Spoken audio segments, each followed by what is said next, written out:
Good morning, February 4th, 2023 on a Saturday morning, 11 o'clock. Straight up, well, 13 seconds after 11 o'clock. Straight up, well, there's an audio confirmation for me. I got to go over here and for me. Mute the other one, because I got two of them open. And pop out chat and go say hello to people. Good morning, y'alls. Let's see, what I call this today. Windows Think Tank on Saturday Live. Topics in description. Okay, make this bigger and go say hello to peoples. And credit where credit is due to the first person who showed up in chat, which was not Jim KJ3N. It was indeed Ken Stout. But he was in so early that this chat window doesn't show him. Let's see, if I go to live chat, does he show up then? Nope. But if I come over here to live streaming in the studio, does he show up there? No. Ken, YouTube totally wiped you out. You are persona non grata with YouTube. They saw you show up there. Ken Stout, I'm first. And YouTube says, no, forget it. We're not giving you that. Jim said he's running late. Probably have to start in DVR mode for the first 30 minutes. So my psychic ability says, oh, Jim, I see you there, that you are catching up in DVR mode right now. Of course, that's not actually true. I don't actually see him there catching up in DVR mode, but he won't know that. When he comes to this point in the video, he'll say, oh, that was future Doug noticing that. Jonathan, hello to you. Hi, everyone, from Irish, Scotland. Martin from Martin Hogg. Jonathan, Tony Wallow with the $1.99 super chat. Thank you so much, Tony. Jonathan, Greg, Guy, BH Ringer, hellos to y'alls. There's a Ken Stout to Greg. Oh, sure, missed the guy who was first. This is where Ken is saying, man, you hurt my feelings, Greg. Because Greg up here says hi to these people, but did not say hello to Ken Stout. Well, did YouTube already wipe out your existence? Wipe you from the face of the earth? I don't know. PH Ringer, Ken Stout, let's see, I saw that already. Then Dennis, Adamant IT, installing PC fans into Streaming Lightning. I don't know what that is. I shall stop watching that now. Jonathan to Ken Stout, hello, number one. Some more, didn't see your name in chat. Yeah, so Greg's saying, yeah, YouTube already wiped you from the surface of the earth. Rick Lakes, hello, it's been an exciting morning here. Oven fire on the fourth floor filled with smoke. Everything is fine now, but few floors smell horrible. Everyone is fine. Jonathan, the Bronx, 9, says, hello, everybody. Ken Stout, it might be that rare thing about I was so earlier, LOL. You got to understand, Ken's not in the English as a first language, so sometimes the grammar doesn't work right. It might be that rare thing about I was so earlier, lol. He's taking the English lessons, I think. Jonathan the Bronx, Tony Wallow, ABDVR good. Let's see, and thank you for checking on the DVR, because all I caught was audio. And I haven't done an Alex this morning. I was intending to do an Alex this morning before going live to see if my internet speed is okay. So here's an Alex check. I got close to 800 down. And what is my upload speed? Okay, I'm looking okay there. Sometimes I'm getting 6 or 7 upload, and that's when I run into streaming trouble. So I think I'm okay there. Alex check is okay. Ida Rivera, hello. Rick Lakes, fourth fire since I have lived here. Moved in here August 1st, 2005. That sounds similar. DDT 2005, the same year that Dennis, made his channel?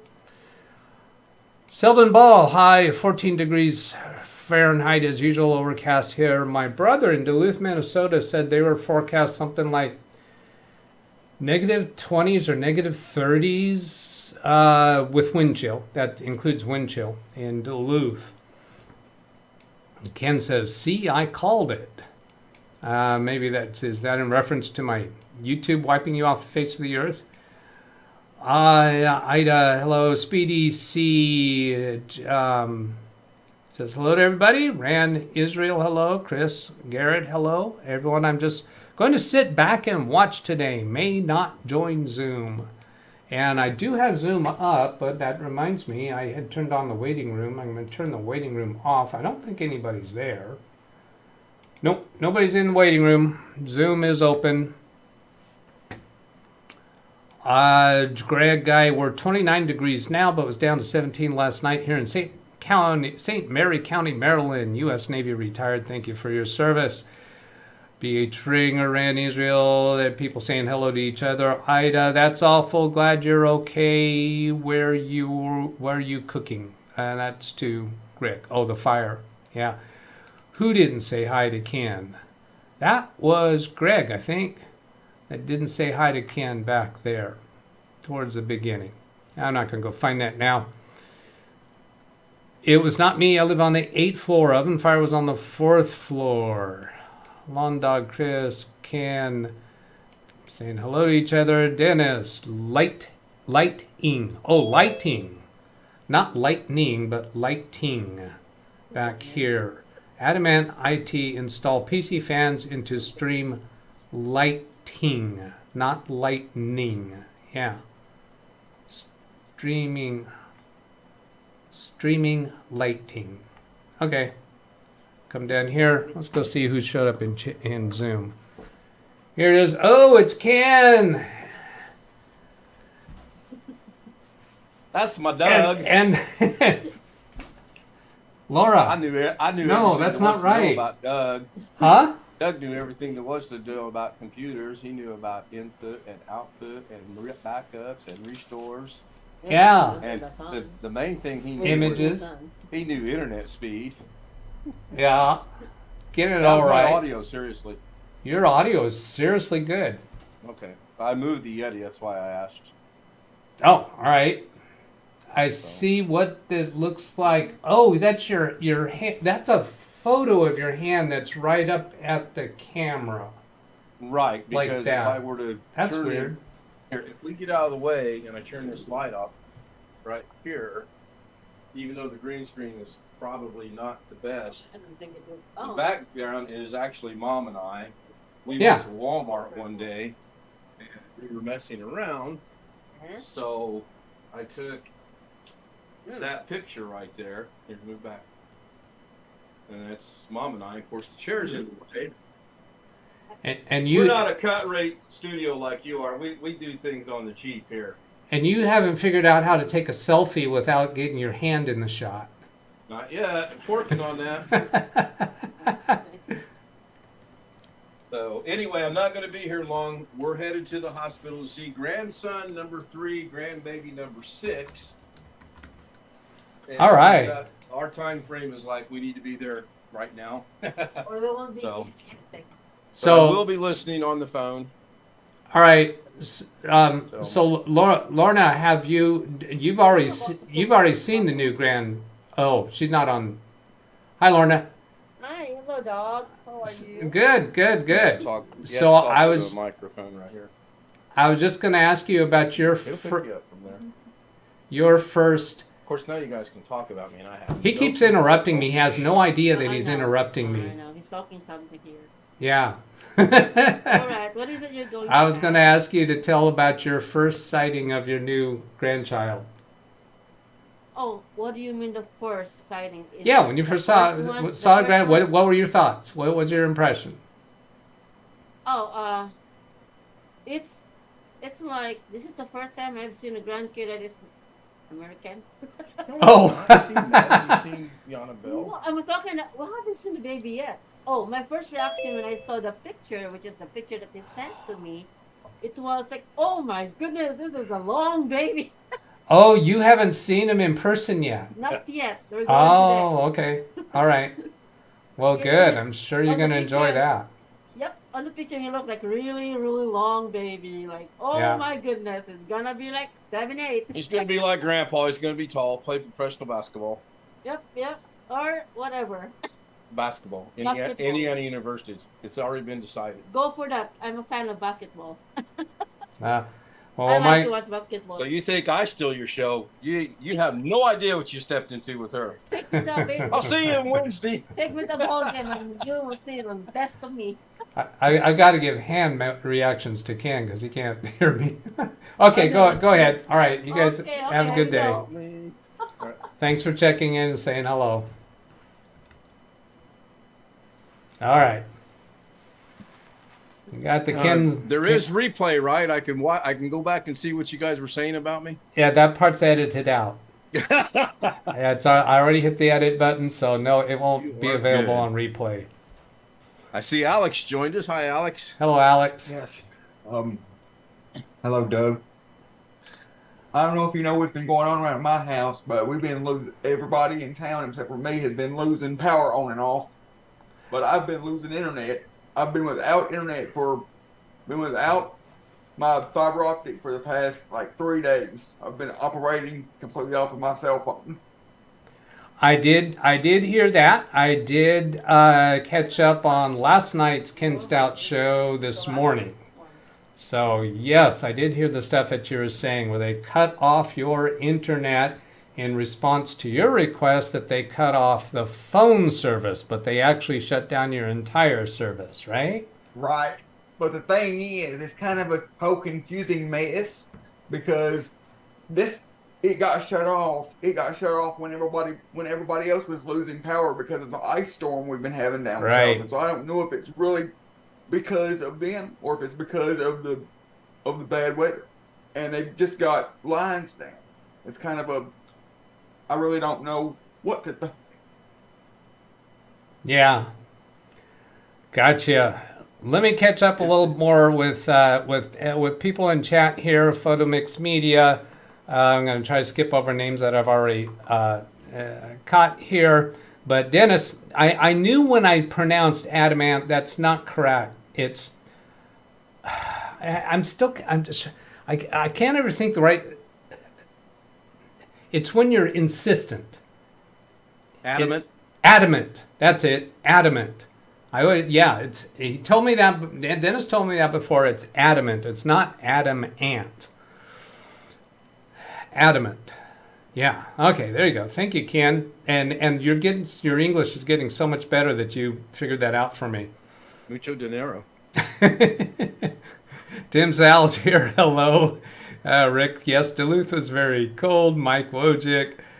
Let's see. Selden Ball said hello already. The apartment building where I live was a fire alarm once per semester. Burnt dinners, I think, by new college student residents. Jeff Rymans, V. Menor, hello. Jesse Pinkman's here from Fortnite fame. And people saying hello to each other. Mike Wojcik comes up with the first hit the like button. Thank you, Mike. Darren Gilholm, hello. Jim KJ3N should be home in 15 to 20 minutes, then have to catch up in DVR. So he isn't actually catching up in DVR yet. Let's see. Beatrice of a chit-chat. That's going to become a theme song, chit-chat.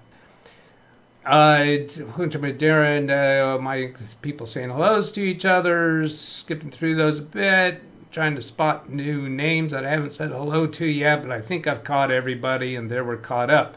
Lawn Dog, now the telephone line is on its own 50-volt supply, independent of what happens with electricity, just to make a comment. Lawn Dog, I be learning something. Okay, coming back to Zoom. I got no preconceptions about what we're going to talk about today. I got some topics in the description of this video, if people are interested in any of those. But Alex is here. Are you available back to answer some questions from me? I have some things that I specifically would like to ask about your fiber optic experience. I think he's away from the microphone. Is that AFM? AFM? Like AFK? Oh, from keyboard, away from AFM? Mike. All right. I'm All right. here. I'm just trying to save. I thought my hotspot on my phone was limited to only 10 gigs. Yeah. I'm trying to save data on my hotspot, but the actual phone is supposed to be unlimited. So I don't really know if they've changed that or whatever. But it's so I'm here. Okay, well, let me ask you my specific questions. And they're not so much questions, but they're more about information that I'd like to get out to the audience that might watch this video. I'm not really interested in going through all of the ins and outs of your experience, like what the Ken Stout Live crew knows about, but I'm more interested in what the audience who might watch this video might gain some help from. Okay, so my recollection of your experience is somewhere around a year prior to you getting fiber optic, you checked to see if it was available or if there was better internet service available in your area, and the answer was no. Am I correct in remembering that? That is correct. That's correct. Okay. For quite a while, 50 megs was 50 megs down, 10 up was the highest speed we could go, and we went from that to fiber optic. Yeah. Now, when you got the notion to go to fiber optic, did they advertise it towards you, or did you reach out to find out, hey, is it available for me now? Actually, I have a lady that I went to church with. She no longer goes to church with me, but she went, and she told, and I found out through her, through a Facebook post. I actually found out because she posted on Facebook, look at my speeds. My speeds are 300 up, 300 down, and I thought, well, if she can get it, I should be able to get it because she's living in the same city I am, but that is not always true when it comes to my provider because they go off of the speed you can get is based on your address, and so you have to, so somebody else down the road, a mile down the road, may only be able to get 100, but I can get 500. Yeah. So the thing that I wanted to get out to the audience is it can be well worth it to check and see if there's something better available for you, not only for speed, but also for your, if you're on the same internet service for a long period of time, you can contact them and see if you can get a better rate. And there might be, typically what I've found, it's a contract where you agree that you will stick with it for a certain number of years and you can get a much lower rate. And that's also true for cell phones. So I want to take the opportunity to remind people. My service is actually a special case because there is actually no contract. Oh, there's no contract. All right. I know there's no contract. But our service will be cheaper because my mom had me disconnect the phone part of the fiber service. So we'll be saving roughly at least $20 a month. Yeah. So, Tim, I'll come to you in a minute, but let me get some other questions out for Alex first, because I'd like to try to cover this in a time slot here. So, Alex, next question. When they came out to do the installation, you had some specific requests for them. You wanted to see if they could put that box for the fiber optic line at a particular location. So you asked them to do something a little different way, right? Not really. No? All right. My question was, I asked the technician if it'd be easier for him to install it in my room since I have two outside walls, and it would have taken him. He told me it would have taken him a whole lot longer to install the box where the old phone line was, where the old connection came in. It would have taken him a whole lot longer because there's only one outside wall, and the cable would have had to run all the way across a couple of walls. Well, that is what I was asking then. You did have a conversation with him, and he did wind up probably doing it different than he would have if you hadn't brought that up, right? I asked him if it'd be easier for him to put it in my room because I have two outside walls, two windows in my room, and he said yes. So that's what we ended up doing. So the router now lives in my room. Okay, so I'm going to deduce the answer to my question is yes. You did bring up. What is your specific question? My specific question is that you asked him or brought up the subject about installing in a different location than what he might have done otherwise. That's not the way you worded it. You asked him, would it be easier if? I understand it, but you initiated a conversation with him about how he was going to do the installation. And the message I want to get out is that's a thing you can do. Is talk to the installer, and you might get something, a situation that you like better yourself. Now, you kept going back to, no, I said, would it be easier for you? Does that mean that you didn't care whether it goes in your room or not? I thought you had a preference to that box being in your room.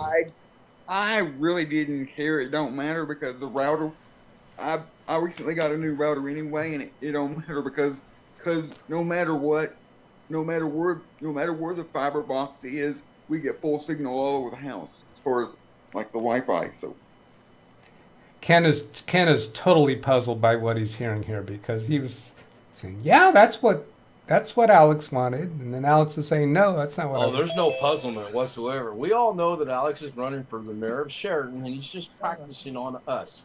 We all know that. Mayor of Sheridan. Also, you have to remember, my mom, we already had a cable running through the wall, an Ethernet cable running through the wall. So we just basically reversed that Ethernet cable. Now, instead of that Ethernet cable connecting my computer to the router in the other room, it's connecting her computer to the router in my room. All right. Now, then another piece that I want to get out is that your former internet speed and then your fiber internet speed, that change, that improvement in speed was actually going to reduce your monthly cost, correct? Correct. Yes. So we got rid of the phone service. Yes. Well, even with the phone service, wasn't it still going to be less expensive than your old internet service? It was going to be roughly the same. The reason why it's going to be cheaper is because we got the phone service taken. Yes, your previously your phone service was a separate bill. No, it was actually bundled together. And Oh. The phone and the internet was bundled together, and that's the reason why it's cut off now. Essentially.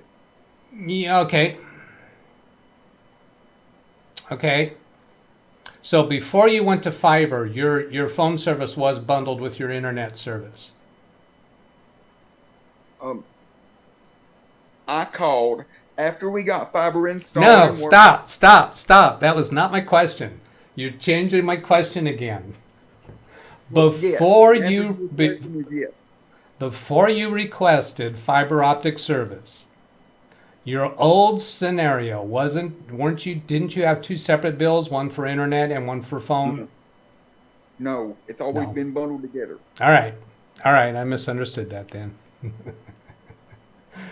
Okay, I'm trying to look over here on chat. Oh, there hasn't been a whole lot more in chat since my last highlight, so let me say hello to Tim, because he was next. Hello, Tim. The Lemoore Air Show in 2019, and I had a performer's badge instead of press badge. So I got to go out on the I got to go out on the taxiway, and I got pictures of the Bulldog Blitz skydiving team coming in with the Blue Angels in the background and the Patriot Jet team on the other side. I do see the buffering comments, and I'm showing 420 dropped frames, but it seems to be holding steady now. Let's go take a look and see what's going on there. I'll come back to the speed test and see what that's showing now. Looks good on my side. All right. Well, it might have been just because you started talking that it started buffering. I don't know. Well, the YouTube part looks fine. Zoom looks fine too.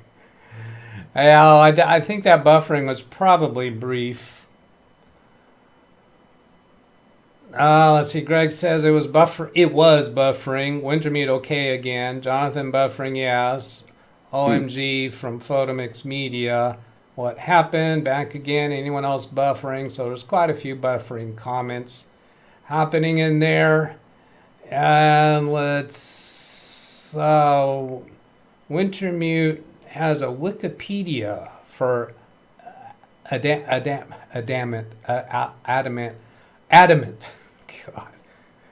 And then this is Adamant, because the Adamant is a singer, right? Yeah. So that's why I was always calling that adamant, because I was thinking of the Performer. Long Dog. Doug, I just looked up something about fiber optic connections during a power outage. Interestingly enough, the statement from Google is they use backup generators. I wonder if they're working. Well, during the time period that Alex's community was experiencing power outages, a lot of people had their internet down. I don't know that they were all fiber optic. I didn't hear that. People still are experiencing power outages. Most of this town is still without power. Oh, And really? even people, it's not in this town. Surrounding towns, also like 30 minutes from here, and on further down, still don't have power. Oh, wow. There's tons of people out. So if you hadn't taken the time to call and find out that they actually turned off your service, you could have still assumed that you were having internet troubles due to the Correct. power. That is correct. Or the weather. Yeah, weather. Because All it could right. be squeezed down on the fiber optic line if they're on poles. All right. And let's see, I wonder if they're working now. The telephone line is on its own 50-volt supply, independent of what happens with electricity, just to make a comment. That's if you have the old style copper wired phones. Right, that you can still have phone service. Does Most phone companies don't like to keep those working anymore. Yeah. And actually, it's 48 volts DC, drops 10 volts when it goes off hook. All right. Touched that more than once back in the day. Let's Lawn Dog. This is interesting about the internet, the amount of traffic, how all the computers in the pathway to the YouTube service all come into play when watching or streaming. Lawn Dog. So it's very difficult to determine where the exact problem is, other than looking for drop signal or bits. Black Serendipity. The UK has also been experiencing a lot of buffering issues. Boss, hello to you. LSF, hello to you. We have power outages 3 times, 2 hours a shot per day. My fiber works 24/7. On Doug. So Doug, the main comment I'm trying to make is the internet service provider, whether it's fiber optic or cable, is its own independent power supplies. With you, Jim, KJ3N, now doing DVR2 speed. I'll be a while before I catch up. So he might have heard that part in normal speed to him. Ah, Doug. I can tell you this, Doug. The actual fiber jack on my wall that the actual fiber plug is plugged into,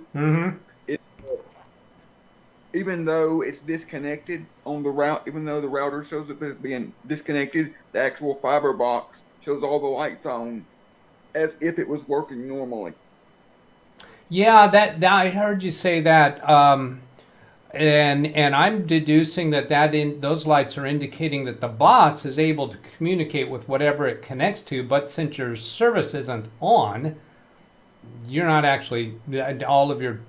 It might be like a firewall that just blocks any traffic going in and out. You know, when they do the switch on their computer to turn your service off or on, we're not privy to. Is that like closing a door that traffic doesn't flow anymore, or is that more like a firewall where it just blocks the traffic going back and forth? We don't know that. No, So I guess if I wanted to, I could unplug the Ethernet out of that box, go into the router, and just plug my laptop straight into that. See what happens. If it gets connected, then I know it's an issue with my router. If it don't, yeah, then I know it's an issue. yeah. I'll place that bet. How much do you want to lose? And I have a question for Doug as well. All right, but I want to get on to specifically having a conversation with Jeff and Gary. But go ahead with your question, Ken. Well, you just brought up what I was going to ask. So we're all under the impression they literally just flip a switch and it turns your internet on and off. Is that a fallacy, or is that actually how it works? No, I don't think that's what happens. I don't think they walk over to a wall switch and flip a switch. I think it's a checkbox on a computer screen. Correct. Which, when you say literally a switch, well, no. If you mean, I don't think you meant literally a switch on a wall. I think it's a checkbox on a screen, or it might be a visual slider switch on a screen that they There's no click physical activity to connect it though, right? Well, it could be an electronically controlled switch from the computer. I have been to the provider I have. It's Sorry, called 123 Doug. Net in Southfield, Michigan, and it is done from a console. They lock out your MAC address for that communication device. on. Okay, so Gary, they lock out your MAC communication for that device. That sounds to me like it's similar to going into firewall settings, where a particular MAC address, you just tell the device to block all the traffic going back and forth. So they just block the MAC address of the fiber jack. Yeah, I would to make a better analogy, would be at the router, not at the firewall. Well, yeah, but okay, yeah, They don't know that sounds like a better. But they don't know what actual router I'm using because I'm not using their router. I'm using my own. No, but they have a MAC address where it comes. Someplace on your net, in your city, could be in your block. They have a box with terminations, and they hook you up and say, "Boom!" There, then they come to your house. Kind of think of it as a T or a Y switch to divide it. They will block it at that MAC address, not at yours. Yeah. Now here's something you might know more about, Gary. I'm thinking that there are other routers other than the router in Alex's home. The internet service providers are all through the internet. Traffic is routed. Devices that know where to send traffic so that it doesn't go out to everybody and just hopes that it finds the right place. Traffic is routed through physical connections to the right through the right media that will get the traffic to where it needs to go. So Exactly. there's many routers that your traffic goes through to get anywhere. Trace route. I mean, literally do a trace route to an IP address. You'll see the hop. Yeah, every one of those hops is a router. It is providing a routing service. It's it's not going to be a TP-Link router like I've got here on the desk, but it's a device that performs a routing function. And the traffic could be blocked at any of those points. I will say around here in Michigan, I'm speaking only what I know for a fact, 90% of our fiber is underground. But back in the day with cable, all the cable was in the poles with electric. So it's with the telephone. So when we had electric out, almost always you had a line down. So that killed everything. I mean, sometimes you had a phone, but usually weight on the line and took the whole sucker down, or the pole even. Yeah, well, we had a traffic accident out on the corner here, and it dropped all of our service around here until they fixed that pole. Exactly. So. Okay, so let me get on Jeff. Hello. Hello. What's going on with you? Anything to report? Any subjects to bring up? I've had my ISP has been to my house 3 times in the last week. Aye. Well, a couple of them, they're doing what they call an audit of my neighborhood.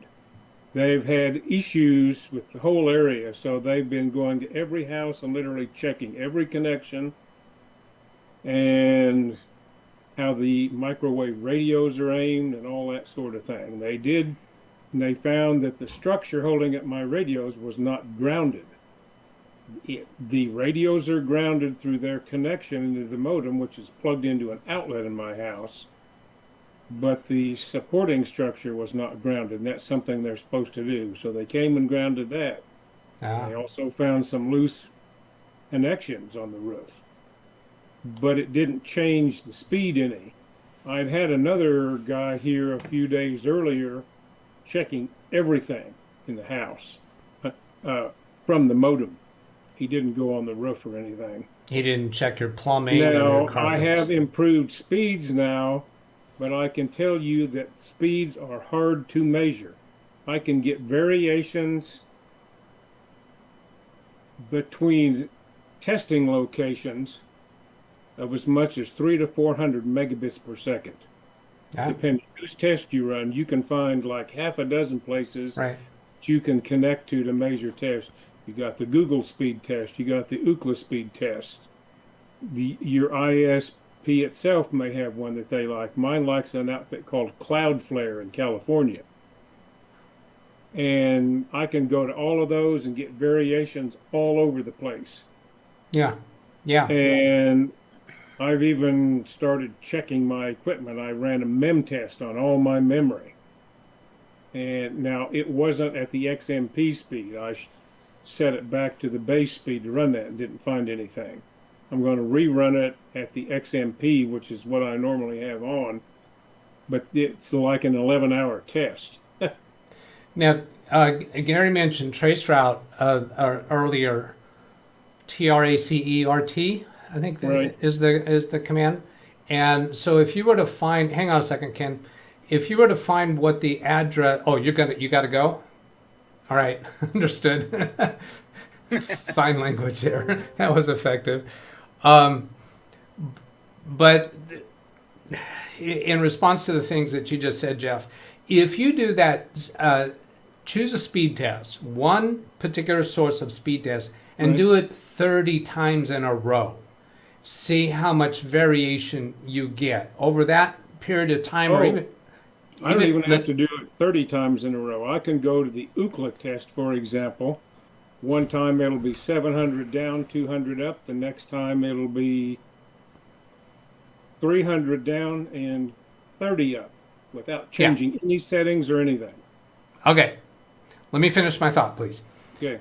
So whether you can get variations my point is to the audience, not so much to Jeff, but to the audience. When you're going to do a speed test and you do a speed test once and you say, oh, I get such and such down, such and such up. Well, that can vary. That can vary based upon what your computer is doing at the moment, because when I run those, I've displayed a couple of times the process monitor, where there are millions of things that your computer does over a 2-second period of time, depending upon what all you have open and even what you don't have open, what your computer might be doing in the background. When a packet goes through the internet and doing a speed test, there's multiple packets going back and forth. Each one of those packets might not be going the same route. Now, I think Gary might have some more detailed knowledge on this than I do, but it's my understanding that when you're communicating with another device, those packets could get redirected different than each other during a single speed test based upon what else is going on during the time. And that can be part of why we see the needle going up and down during a single speed test, because it's not just one wire that connects you to that other location. Right. And the other location has other stuff going on. How many people are doing a speed test at that moment? What are all of the factors that could be affecting it? They're just way more than I think we know about on our end. The only two things I have any consistency on: one, Ookla has an app that you can download and put on your computer, and they recommend you do that. What I've found is their app measuring to the same location using their app on the net is consistently much, much slower than going through a browser. All right. Its results, which is the opposite of what they say it should be. Yeah. And I don't know why. I don't care at this point. Yeah. The other thing that has been consistent is that when I started all of this, I was getting like 100 down and 600 up. Yeah. Now I'm getting download speeds by and large like I should, and my upload has dropped from 600 to 100 or less, usually much less. And nobody at the ISP seems to be able to figure that out. But upload is not nearly as important for me, so I'm not going to worry about it too much. And that piece right there, I'm not going to worry about it too much, brings up the subject, does it really matter? Or when does it really matter? Now, when I'm getting buffering, when the people watching this live stream are getting buffering, and what I'm looking for is my upload speed, because normally I'm up above 20 megabits per second down upload, and all I need is over 10. If I'm below 10 and get around 5 or 6, that's when people start seeing buffering, and that's the only thing I care about. All the rest of the stuff, as long as what I'm doing, what I'm trying to accomplish is okay, then I'm not worried about If it stays like I have now, I'm going to be content. I would like I'm glad to get it back up in the hundreds range on the download, not because I need that at my computer, but we have several TVs in the house that at some point could all be streaming at the same time. And that's where it does And that's the only affect. thing I Yeah. really care a whole lot about. The other issue is that in spite of the problems I've had, it has mostly worked from my computer most of the time.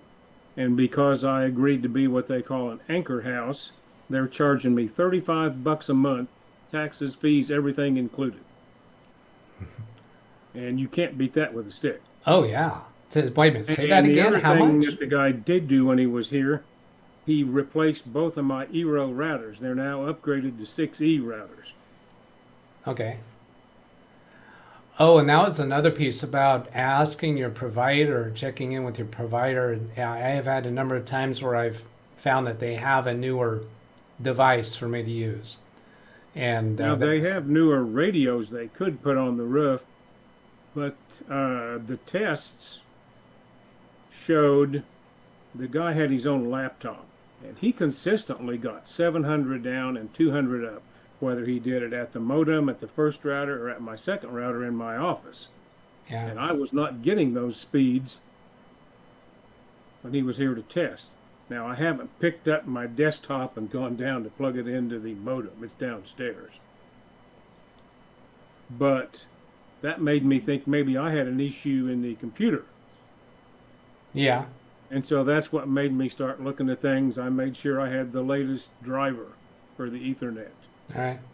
and all that sort of thing. But the bottom line is I'm reasonably content right now, particularly given the price I'm paying.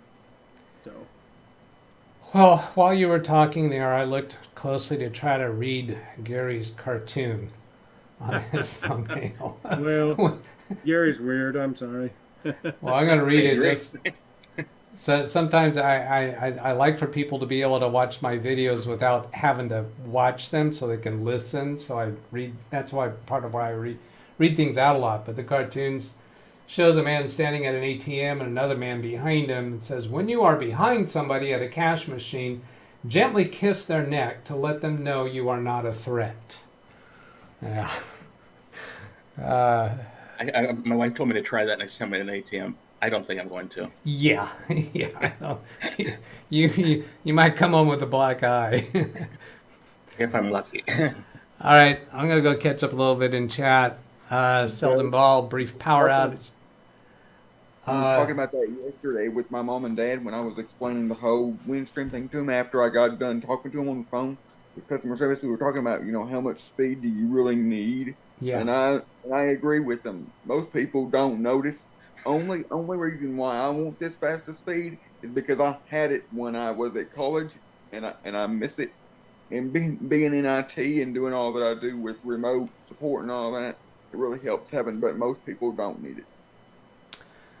Okay, well, what was it that you experienced at the college that was different than at home? Where is it that you? What level of speed causes you more difficulty in providing remote support? Right. When I was at college, for 8 years they had a gig. Okay, let's just hit a gig, and I would go home 25 meg.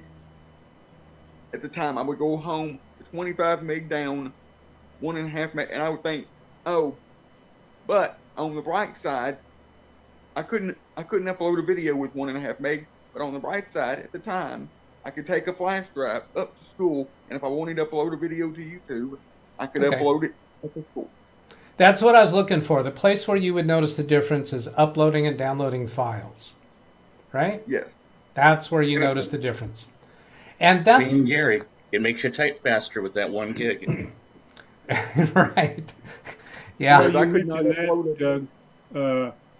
I did have times, 2 or 3 months off and on during this whole saga, where I could tell a file was not uploading fast or downloading fast. I could actually see it slow down. Yeah. So at that point, I was concerned about it.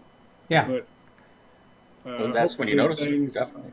Now I'm not gonna, so long as I can get, like I said in the notes a minute ago, 150 down and maybe 20 up consistently, that will serve most purposes completely. I have a law office client when they had, I think it was like, I don't know, 10 megabit down service, but they had like 30, 40 computers, plus they had their IP phones on the system. And when I would go to install a ScanSnap scanner, there's a download for that that's very, very large file, and it would take like half an hour to download on a computer. So I would oftentimes do the download here and put it on a thumb drive and take it over there, or connect remotely at night and start the download, and so that I'm not standing at somebody's desk waiting for the download to complete. Let me catch up in chat. Okay?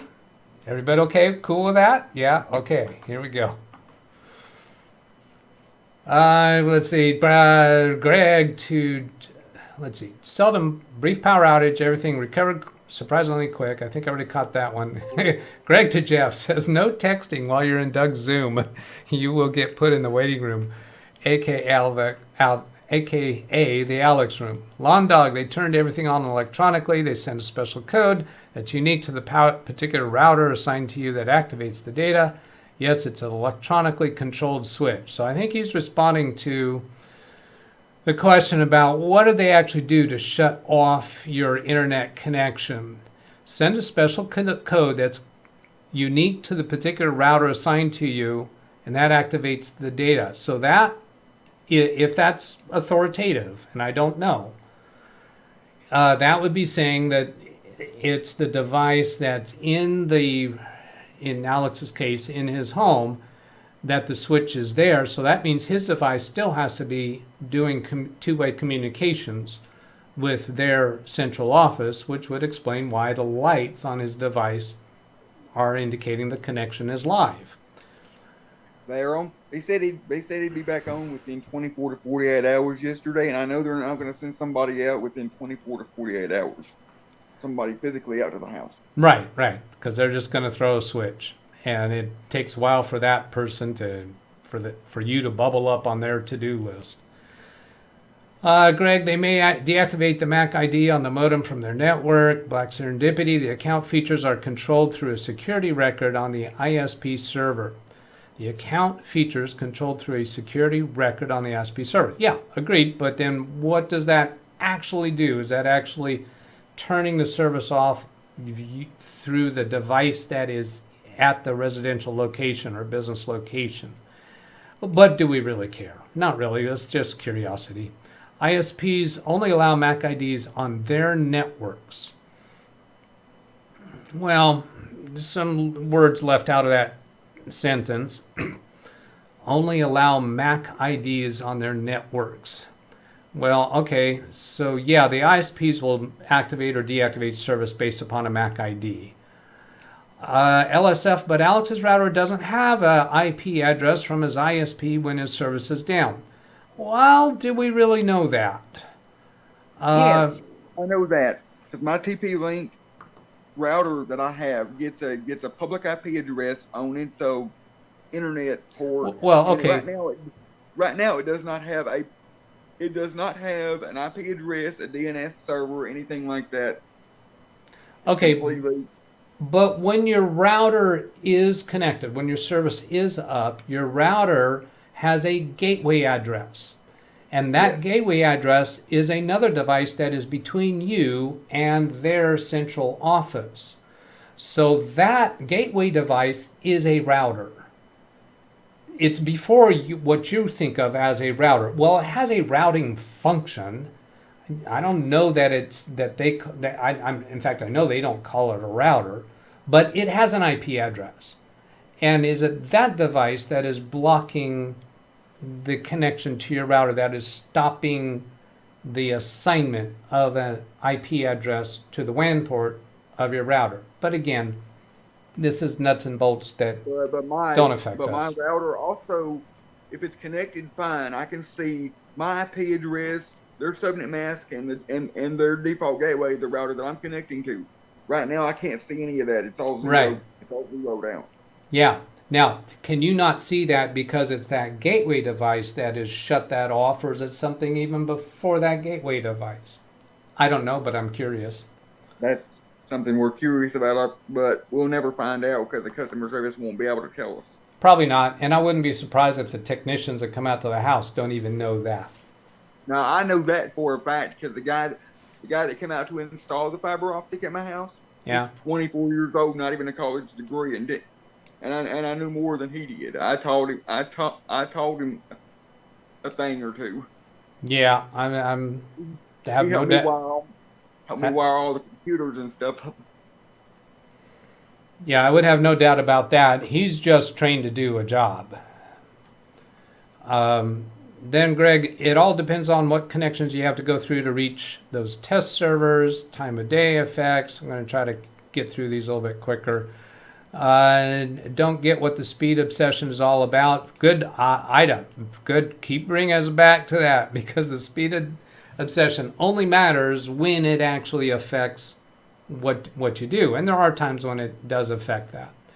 Arnold Albert, ISP, cleverly state your internet speed is up. Yeah, this is golden. State your internet speed is up to 150 megabytes or whatever their number is, so they consider anything under is okay as compared to getting 150 each and every time. Yeah, the only thing they're really promising is that you're not going to get more than that number, right? So as long as they haven't exceeded that number, then they have met their promise. If they say you're going to have up to 100 megabits per second and you're getting 10 megabits per second, well, they haven't broken their promise to you. My ISP actually states the minimum as being like 450. That's the absolute minimum. Yeah, I have got them to declare a minimum, and sometimes when they've told me when they've given me a minimum number, they've given me that in the context of if you're below that, then we're absolutely going to do something to fix that. It's the minimum that we will consider that your service is okay, and we're not going to spend time on it. But they don't. In my experience, they don't publish that, or very, very rarely publish what they consider minimums. Mine has never published the upload speed. Haven't published the what speed? They've never published the upload speed ever. Upload ever. All right. Yeah, I've seen that too. They'll and even on an internet service bill, I'll sometimes see a download speed number, and it may or may not include the words up to, but I don't know that I've ever seen a upload number published or on a bill. Now they'll tell it to you when they're selling it to you. They'll give you a number up and down. But I do know of one exception to the rule, though. My grandma's internet provider, they tell you on their website, you don't have to put in, they've got like 4 plans, and you don't have to put in your address to get to those plans. It will just tell you, we offer 50, 100, and they actually will tell you what the upload speed is. Plain as day, black and white. But they're a small company. Their main office is right there where she lives, in the same city she lives. Okay, let me get back to chat here for a bit. Jim, my Verizon Fios never varies more than 2 to 3 megabytes from day to day. Always a minimum of 100 megabytes, uncannily solid. And I've observed that too, where in a different location or particular client seems to get more stable speed tests, and whereas person B never gets any stability at all. Jeff Tide, I have 150 down, 20 up, probably good. The rest is simply what I'm paying for. Randy Israel, if whenever switch to fiber, will be because of the upload boost. Jeff, I'm still watching, just don't need to comment anymore. Topic number 3 is my next choice. Well, there's a topic. Let's see, what is that topic? Number 3. The Optic behind you. Why am I getting so much Tucker here? Where is it? Where is today's Oh, come on. Why am I seeing Tucker all over the place? I thought I had one of these. Okay, I'll just bring up today's again. Go to my YouTube and Windows Daily. This isn't Windows Daily, but it always goes to my live show. Then, took me a long time to get here. Tech Tales, UPS battery replacement frustration. All right. That's a fairly quick one. I'll go ahead and give that to Jeff. Let's see. Is that nearby?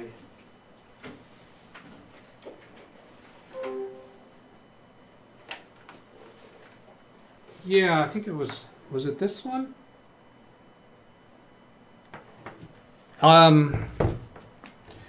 It was I bought the battery for that 1000 APC 1000 model. I told you about that the other day on a Windows Daily. That was not the battery replacement frustration because I searched that on Amazon, ordered it, and it was fine. I think it was when I ordered the replace. I don't think it was this one. It was another one. Oh, I know what it was. And that one is not in here, so I can't show it to you. But I searched for that model on Amazon. Oh, I can show you that. Because all I got to do is go to my orders on Amazon and find my UPS battery orders. Because that'll show which one it was. And yeah, here. This one, APC backup 600 VA. It was one of those more vertical standing units. I searched for it and it every place I found came up with this battery. It looked reasonably right. I ordered it and the dimensions for it are just slightly off. Be a whole lot better if I had that up here on the desk, and I don't have it, but the dimensions were slightly off, so it wouldn't fit in there. But it was really close. And it turns out that there is another APC backups 600 VA, but it's this NS designation that was different. And so the one I needed does not have the NS designation, and in my searches through Amazon I could not find the right one, and I just gave up on it. I'll just order them a new UPS because it's not all that big of a deal for business, and the amount of time I was spending on it was excessive. But the battery that this is actually works in this style of a UPS. It's not actually this one, I don't think. So long ago that I put that in the topic list. But the frustration was that this battery model is not clearly indicated. And I think the place that I finally figured out the difference was I had to go to APC's website themselves and see the two models of UPS that were so the same model number except for that NS designation. So here when I search that, scroll in Google, I go down to the APC, and this model discontinued. So this doesn't have that NA designation, right? And I did the search here I was searching for this NS designation. Down here, this one is not the NS. This one is not the NS. So I was having difficulty finding what is the NS model of an APC Backups 600. And still on PowerShoot's website, I'm not finding it. Now, as I'm trying to find this, now somebody else in chat might come up with a link that shows what the NS model looks like. I think Well, now I'm getting all confused and don't know what I'm doing, because the one that I was trying to replace the battery for is the one that stands tall. That is taller than it is than its footprint. I just feel like I'm stammering all over the place here. And this battery, they never show the model of backups that it goes in. You don't see a picture of it. Oh, here it is. This is the one that I was trying to find a battery for. Oh, I remember this now. So I was seeing this model to order, this battery to order, and I saw, oh, here's the backup unit I'm trying to put this battery in. These are frequently bought together. So that was the most significant confirmation I got that this battery was the correct one, but it wasn't. It's physically slightly different size. Wow, that was hard to get through. All right, so that's my response to Jeff. Topic number 3. Ida, yes, I get the part. You're paying for it. You should have it. If not, complain until they fix it. That's back on the speed. How far behind am I? Not real bad, but all this looks like it's on topic. Well, Doug, from my understanding, each cable box, just like a computer, it's internal numbers for your account, and that's how they manipulate the box. They can also turn on special channels using a signal that turns a chip inside the box to allow that service. I know this activation chip because there was a time when you could purchase these chips from our friends overseas and replace it in the box and receive all service. Don't see that much anymore these days. Jim was almost caught up, probably is by now, as he's shown up again in chat. If it was an accident, they would have told us it was coming, just trying to save face for getting caught. Oh, there's other topics being asked for. So, LSF, customer service should send it up, and the next tier tech should be able to reset your IP address on their network while you're on the line. I have had that happen. Josh to Doug, we are trying to get a football pool in large. Can you help printing out? Doug, we are trying to get a football pool enlarged. Can you help printing out? I think he's asking for help printing something. Anything else from Josh? Josh, are you asking for me to connect remotely to one of your computers to help with something? He's not in Zoom. I guess you could come into Zoom, Josh, if that's what you're trying to accomplish. Dennis says, U.S. military balloon shot down over U.S. territorial waters off of North Carolina. You okay? I'm not going to go down that road right now. Jim, my guess is that if you're getting 90% of what up to speed, they consider that good enough. Yes, I'm certain of that. If you're getting 90%, I'm sure they're not going to spend any time on it. Ida was at a Chinese balloon to Dennis. Oh, all right. I remember hearing something about that. Yeah, they're thinking that it was a spy balloon.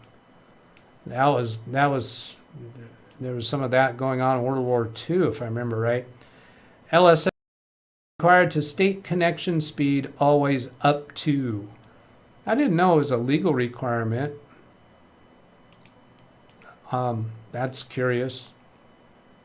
And where do you know that from? Can you actually cite the law for that? And is it a federal law, state law, a law? That's hard to believe that Congress would pass a law requiring ISPs to use the words up to. That's just so micromanaging. I just think it's an industry standard, an obvious thing for them to do. They wouldn't want to not include that.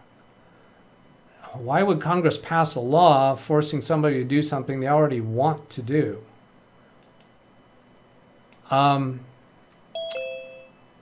Let's see, who's that? There's Jim. Hello, Jim. I'm going to go say hello to you and take a break from catching up in chat. What's up with you? Oh, not a whole hell of a lot. We got bogged down at lunch, and I had to make some tea. It's a little chilly down here. Well, my office space here is very, very comfortable thanks to Big Beast Build. The rest of my house is down around 60, 61 degrees. Oh yeah, I'll bet. Yeah. Yeah. I see you're warming up some toast, it looks like. No. I see 2 slices of toast in the toaster. What's up with that? No. That's not. Well, if you can call it a toaster if you want to. Yes, that's what I did. I'm implying it looks like you're cloning from one drive to another or backing up or what's up? Not. That's a little too bright. There we go. That's better. No, they've been sitting in there for days. It's just something I've got planned on doing. So you have things sitting around for days that you don't get to, right?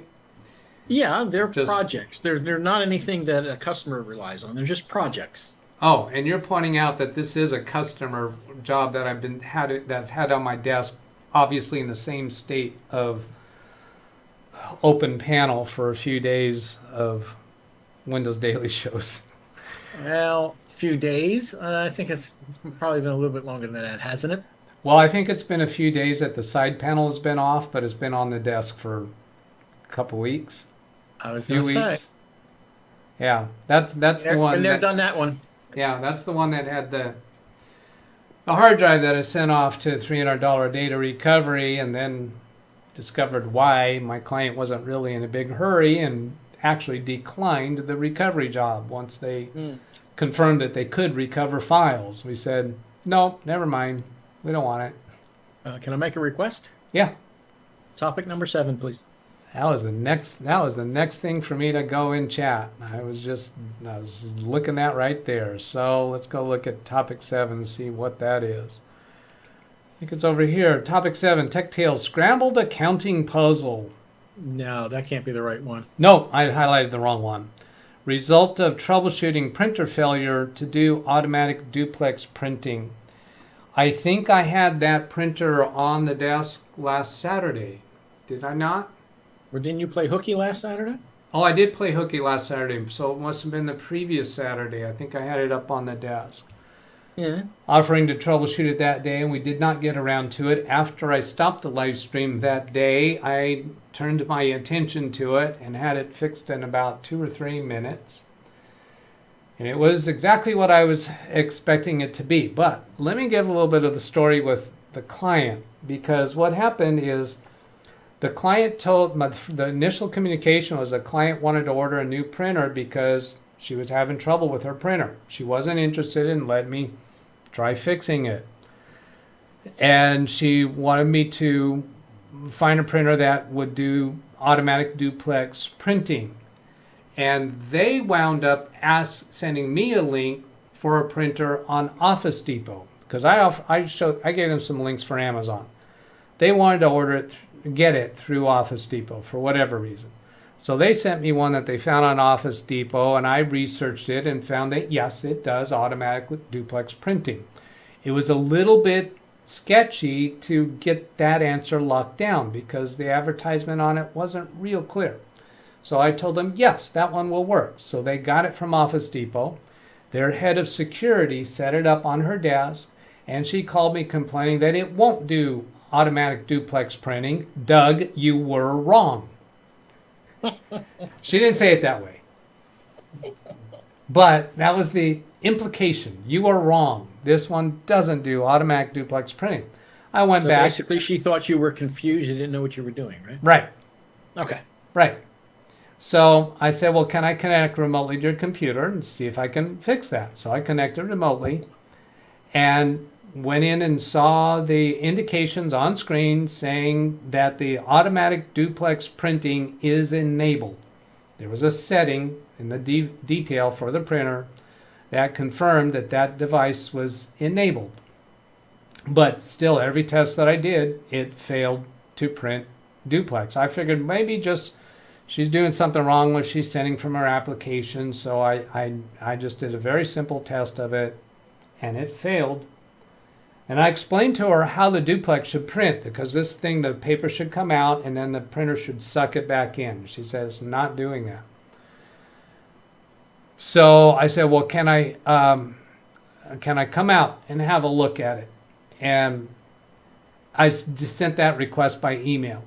And she responded by saying, no, the chief of security has a printer that does automatic duplex printing. We're just going to bring that over to my desk and just swap printers with him. Okay. I didn't try twisting her arm because I thought it was going to be a simple fix. Oh, that would annoy the other Doug immensely. Yeah. All right. Several of them actually.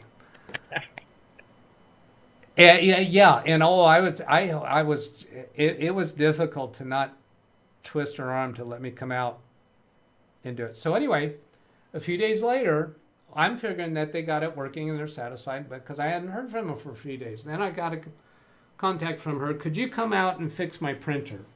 And I'm thinking, okay, they didn't swap them, and now she wants me to come out and fix that printer. Well, I go out there, and that's not the case. They did swap printers, and now the printer that she got from the security office is not working right. And it's printing out hieroglyphics, multiple pages of one line of hieroglyphics. Now, many people know this symptom. They got the wrong printer drivers. So I went in and changed the printer driver. In fact, I think I did that. No, I did do that on site. Right. I could have done that remotely, but I went out on site because I was of a misunderstanding that this was going to be fixing the Office Depot printer. I get out there and find out hieroglyphics. So I switch it to the right printer driver. It takes 2 minutes to fix it. And this is after they've spent hours on their own trying to fix it. So then I'm saying, well, what did you do with the other printer? Did you return it? And no, it's in a box. We're trying to find out if we can return it. I said, well, I'll tell you what. Can I take that printer from Office Depot home with me, and I won't charge you? I'm going to take it home, see if I can fix it so it's doing duplex printing. I won't charge you. I'll take it away for free. I'll see if I can fix it and then bring it back, no charge. Her eyes light up, her eyes get big. This idea of getting free service from me after they've spent hours on it. So if this was on a Friday, I bring it home, and on Saturday I had it here. It was one of my topics offering to do during the live stream. I don't think anybody requested it, or we didn't get around to it anyway. So after the live stream, I hadn't tried it yet. I intentionally was not trying it until live stream if we wound up doing that. So I connected it. I'm not even sure no, I didn't connect it to a computer. I just turned it on and I punched into the menu system on the screen, switched to the place where printing settings, and duplex printing was disabled. Change the menu option to enabled.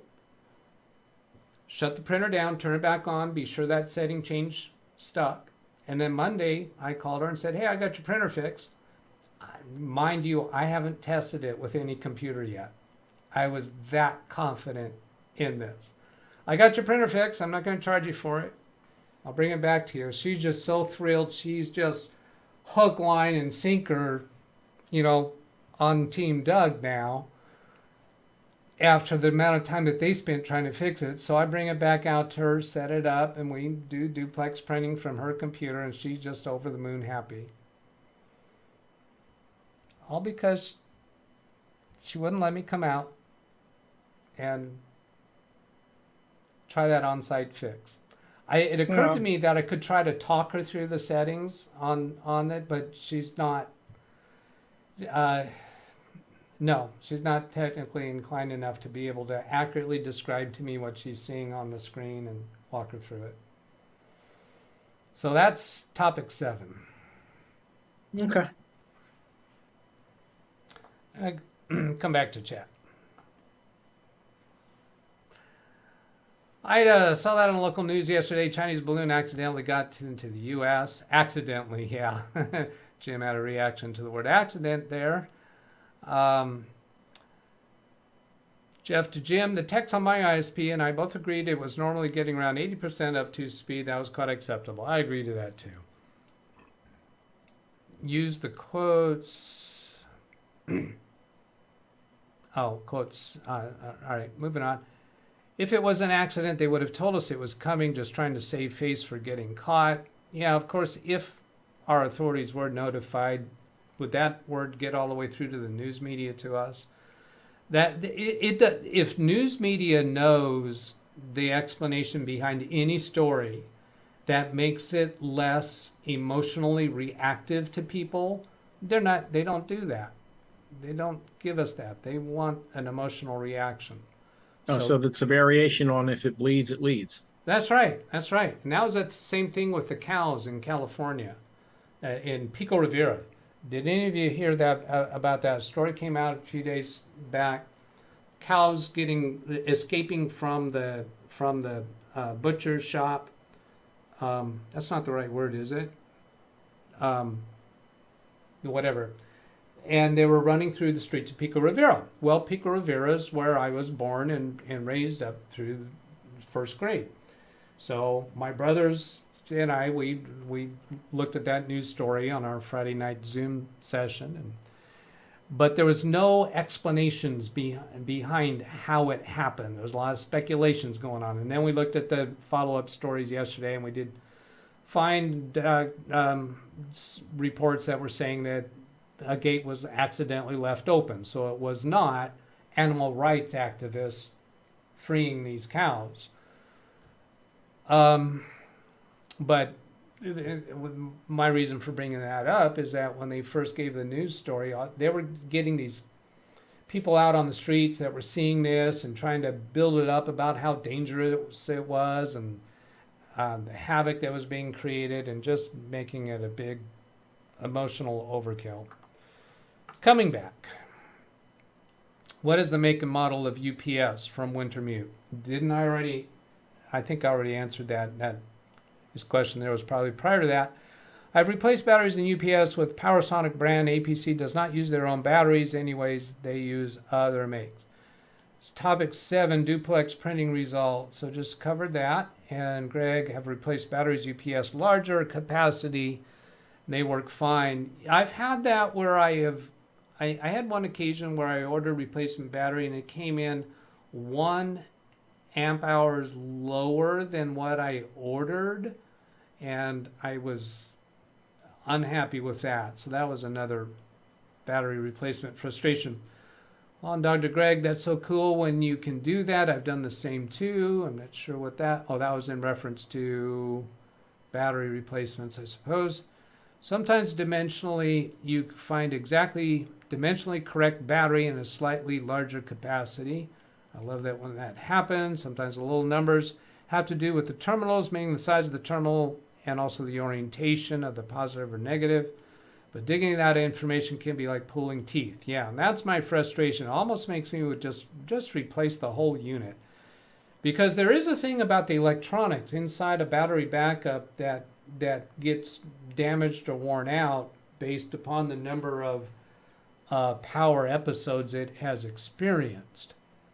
You should not just replace batteries indefinitely on a battery that has actually been, experiencing a lot of power outages. You have to be careful of dimension and types of spade lugs. Some USPs require 2 batteries that stack upside down on top of each other. Yes, been there, done that. Those are important numbers to look for. When you find a battery replacement, check the dimensions and terminals. Battery on the APC site. I told you somebody was going to give me links, and I very well expected it would be Wintermute. He is so good about doing that. So these 2 links he's given us. APC battery replacement cartridge VRLA 78. Okay, so it's not specifying that it's for the unit that I am utilizing. How am I going to make sure it's for the right one? APC battery replacement for UPS models B and BE. See, the model, I'm going to have to go back and look at that. I think it's out in the garage right now, and why it's not right here, to see what was the other letters that were in front of it, because the name on the, that's, you know, visible on the battery unit itself is just says backups 600, like this over here. But you got to look at the bottom to see the more specific model number. Let's see, that's BN. Yeah, this NS. My unit did not have this NS. And I don't think it had other letters. I think it just said 600 VA on the bottom of it. If we're motivated enough, I'll go out to the garage and walk away from the camera and go get it. Greg, Doug, yes, it's a spy satellite. It's over Montana, very near Malmstrom Air Force Base, which has over 100 ICBM missiles. Dennis, to Greg, it has traveled from Montana all the way to Carolinas in only a couple days. It has been shot down now. Did they leave it up there for a while? Yeah, they did. They weren't going to take Wow. the risk of bringing it down and the debris hitting something or someone. All right, so maybe they had to wait until it was over a safe area? Yeah, they were going to wait till it was over the Atlantic, and then it was probably they were going to take it down. Oh, all right. But it has been shot down. Was it shot down over the Atlantic or over land? I'm assuming it was if it was off the coast of Carolinas. Oh, yeah. Okay, that makes sense. LSF, different country, not in the United States. It's a law over here that the description of the product must match what is provided. So that place where there was the law saying that they have to include up to, up here, this is where he's saying that ISPs are legally required to state connection always up to. And he's saying it's in a different country. It is a law over here. The description of the product must match what is provided. Okay. So is that what the law actually says is that the description of the product must match what is provided? They're not specifically saying that it has to include the words up to, but in order to meet the requirement of the law, that's how they accommodate it. Maybe that's what that means. He describes it later on as if you say 100, 100 can be the minimum. All right, down here. So I'm not highlighting this because I want to keep the highlight where I'm at. But right. LSF to Gary, if you state that the speed is 100 megabits per second and give me 200 megabits per second, that's your problem. As long as my speed is a minimum of 100 megabits per second, not 80 megabits per or lower, sometimes our laws work for us. So that sounds a little bit conflicting, contradictory. It says, if they state the speed is 100 megabits per second and you give me 200 megabits per second, that's your problem. Are they in violation of the law if they give you more when you're advertising up to? And that makes no sense. More, yeah, it doesn't make any sense. That it doesn't look like he's saying that, but you don't think he's saying that, yeah. I mean, we have that here. I mean, if you say you get 1 gig and you only get 300, sooner or later, somebody's gonna get mad. Yeah, I'm not seeing that the effective result of their law is any different than what we're experiencing. Yeah, hey Doug, I promise you 1 meg no matter what. So I'll give you 100 and you'll be happy. Yeah. I said I was this is where my highlight was. Traveled on up. I was there. Okay. I can describe 100. Okay, so to LSF, can I describe 100 and give you 200? Yeah, because it sounded like the law that you'd be in violation of that law if you did that, but that makes no sense to create that law. Hey, there's Bertlin Hope. Hello, Bertlin. I was thinking about you earlier this morning. Says, hi, YouTube family. Blessings, Doug. Thanks for the knowledge transfer. Well, you're certainly welcome. I've been missing you. It's good to see you. Jeff says, good to see you also. And here's Wintermute with a link for something. What is that for? Breaking news. Oh, yeah, this is the cows in Pico Rivera. Yeah. It took them a while to catch them all. And somebody was injured in the process. Because that was daytime, and then this went into nighttime. I better stop that now before I get a copyright violation. That's wild. Yeah. Exclusive report. Let's see. Yeah.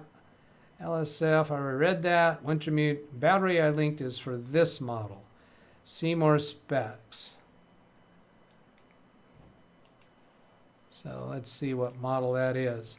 Yeah, see, that's the wrong model. That's not the one that I'm trying to replace. That is the one that I'm showing you here, but the one that I was trying to replace the battery for my client is a vertical model. And they're both backups 600 VA, but the one that I was trying to replace was the one that has this vertical orientation right here. I'm showing that right here. There's a 600 model, same model number, except that this flat one here has this designation at the beginning of it that is BN. So BN is for the flat model, this one here, but I'm trying to find the correct replacement battery for the 600 model that has this vertical orientation. And that's what I haven't been able to find. And I looked long enough to say that, look, I've exceeded the price tag for just buying another one of these. So, time to let go of it. BH Ringer, in my humble opinion, reason they waited to take down the balloon was to monitor phone home traffic and possibly gain access or plant a little something, something. Something, something. Yeah, that's certainly is a reasonable suspicion. All right, hey, I'm caught up with chat. How about that? And we're only, how far into it? Well, I'm still 420 drop frames, so we haven't had more buffering issues. Have I only been live streaming for 23 minutes? No. Oh, No, hour and 23. yeah, hour and 23. Why does XSplit show me? I'm going to display this for you. If I bring up this screen, here's XSplit displayed now on YouTube. Up here at the top is the name of the stream, and then right here is where it shows how long I've been streaming. It says 0:23:56. Wrong. Maybe you should go OBS instead.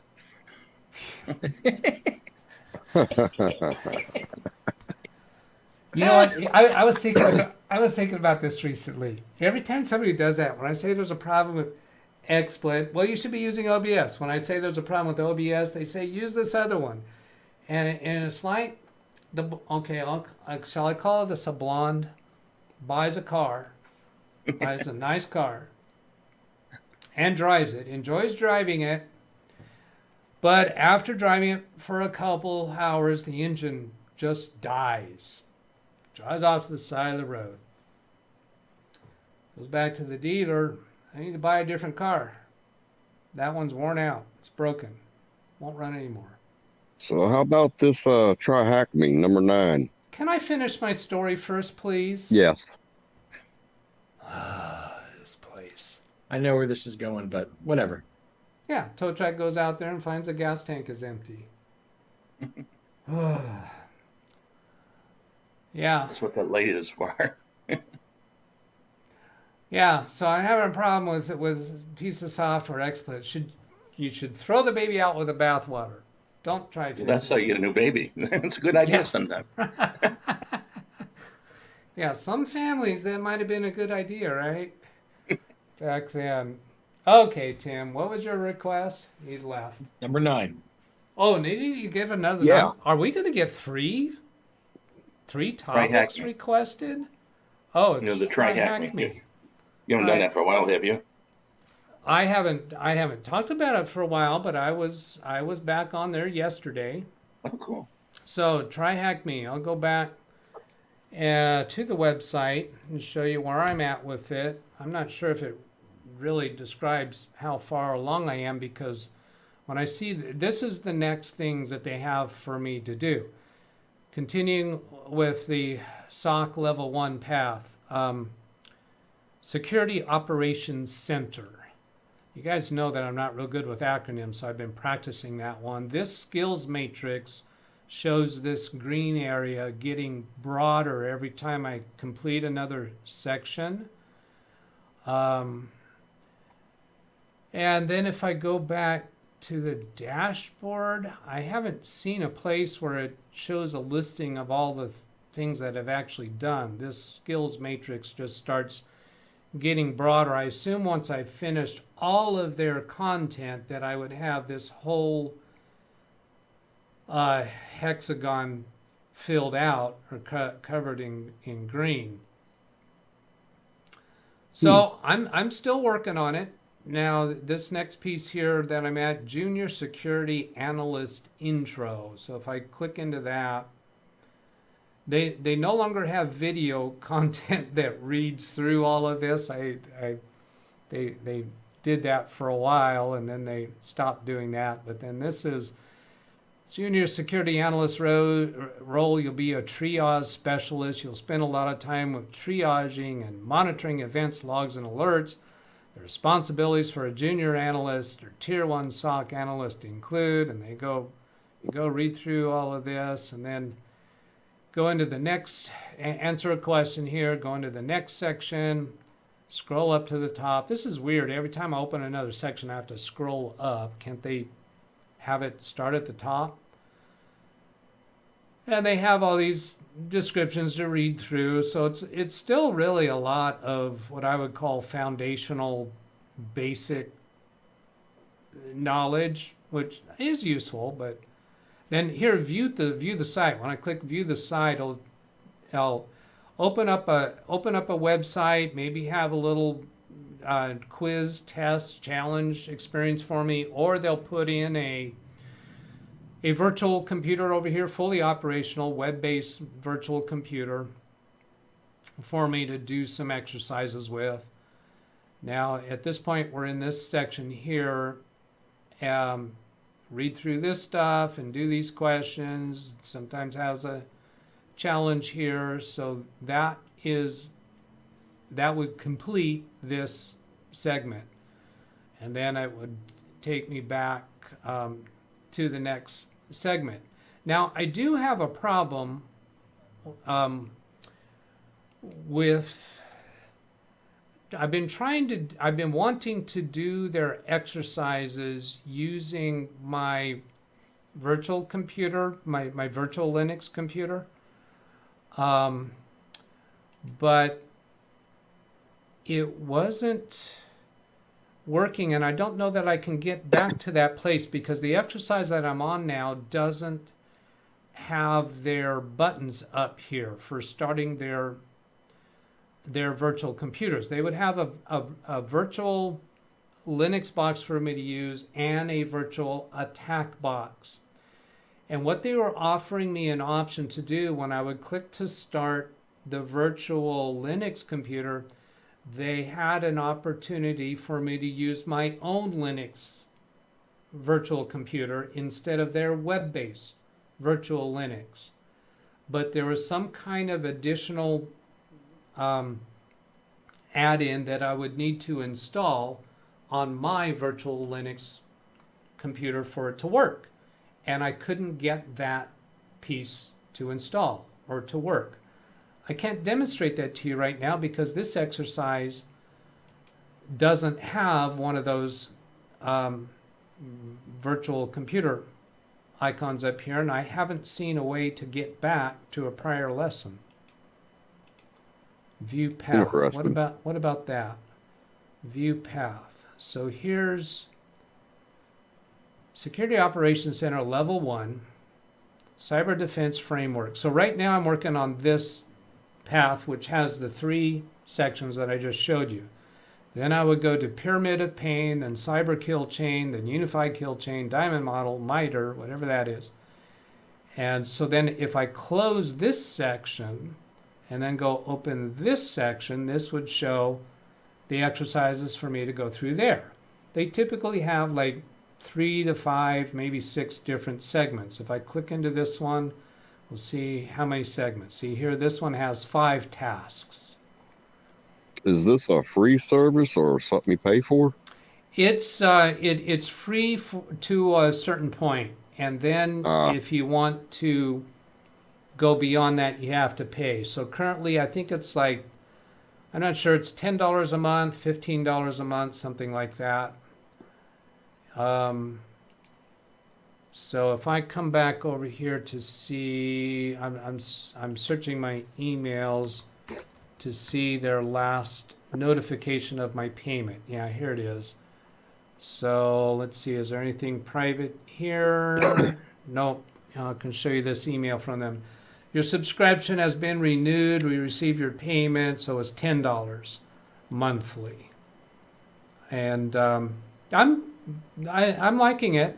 Some of their, if I have any criticism, it's that sometimes the description they give is not worded in such a way that everybody would understand it. But I understand it because I have some background already. So if that makes sense to anybody. If a person were coming into their training that did not already have the background that I have, they would misunderstand, I think, many of the things that they say in the lessons. Do you think it would be worth some while to somebody that doesn't have any background? Yes, but I think they would probably come across some misunderstandings that will eventually get cleared up, either in subsequent lessons or through actually doing the work. And they might, if they had a presence of mind to go back and reread that text, they might realize what they were trying to say, but chances are those learnings are just going to get fixed later in their experience. I just used the word that, who is it? Leo, Laporte, and Paul, they really object when somebody uses the word learnings. Because apparently that's not they do. a correct word to use. And they are frustrated that Microsoft uses that a lot. I don't know what the big deal is on that. Greg Guy in chat to Doug. I downloaded and installed Asus AI Suite 3. It auto overclocks my AMD 2600 from 3.6 to 4.125. Increase with no temp increase. I heard you talking about that on last night's Ken Stout show. I've not been catching up on all of them, but I did catch up with last night's show. Asus, in BIOS on Big Beast build, there's an auto overclocking capability, and I was using that for a while, but then I was running into crashes, so I turned that off. I turned off all of the overclocking to see if I get more stable performance. The problem with auto overclocking is in the BIOS of this computer is when I read up about it, it indicated that it is designed in such a way so that if your computer does crash, the auto overclocking AI, he calls it AI in here, doesn't it? Yeah, AI. It learns from that and it makes adjustments. It's not where you overclock based upon one particular testing of your computer, but if it will overclock based upon what it thinks will work, and then if your computer experiences crashes, it will adjust that, trim it down, apparently. But I wanted to see, am I experiencing any actual practical benefit from the auto overclocking? And my way of determining that was going to be, okay, I'm just going to turn off all of the overclocking so it's not overclocked at all and see if it feels different to me. And it doesn't. I haven't felt that the computer is any slower to me. So since I did have some crashes, I don't know that it was due to the auto overclocking, but if the computer will be stable for me for 6 months with no crashes, while I'm have no overclocking, I'm going to say, yeah, you know what? I don't even want to mess with it. What's the point? Well, I'm going to have to call him back. Then, what's the difference between roast beef and pea soup? Anybody can roast beef. I was wondering when you were going to catch up to that one. You noticed that there was a delay for me to get that, right? Maybe Yeah. pea soup is a thing in Canada. I'm not sure. This is not actually blonde, but it is lighter than when I was young. Yeah. That was good, BH. I will use that on my brothers. I will Be use that careful. on my brothers. How do I will, let's see. I gotta go copy that. Control C. Then I'll go back to my calendar. And because I have an actual calendar item, I think, yeah, for my brother's meeting, and I'm not displaying that because I don't want to reveal the credentials for my Zoom meeting with my brothers. And I'm pasting that into the calendar item so that I will be able to be reminded of it, because you guys know that I've talked about my memory before. I do not have a good memory for jokes. Not at all. So, I can't even display the calendar page because that shows the credentials for the meeting. I should fix that. Oh, it's in the location portion of that calendar item. So if I display my calendar page, it's visible. I didn't know that. I mean, it's not a crisis. If somebody were to crash our meeting, then I would we would just change the credentials. Not a big deal. And then there was a joke that came on our Brothers and Beers Zoom meeting that I was thinking, oh, I'm going to tell that on Windows Daily, but I didn't make a note of that anywhere, so it's gone. Poof. Mitch Morrison. I just cannot. I cannot understand how people can just pull up jokes, have such a large inventory of jokes in their head. Catherine Anna Hauserman, hello there. She says, please all like the video with 14 exclamation marks at the end, because she is dead serious when she says that. Where are we at? Where are we at with likes? Let's go see. Oh, it's the wrong one. If I come up here, we see that we are at 20 likes, 20 thumbs up, 39 people watching right now. 10 years Let's add from one now. more to it. Say again? Let's add one more like to it. Oh, there it is, 22. How about if I click like? Because that's a thing. There's Now you got 23. 40 watching. 40 watching. How about that? Oh, now we're at 26. Let's watch that for a little while. See how much more does it go up. Who do we actually see giving us more likes? Oh, Jim's reaching for his mouse. I see that. Is it going to show up? Or is he going to do a thumbs down? There's a 27. I think I have it set to display thumbs down. Does anybody want to give a thumbs down just to see if it shows a number? No, it doesn't. It just doesn't show. It doesn't show the number? No. Yeah. They All right. they got rid of that because of the politics a long time ago.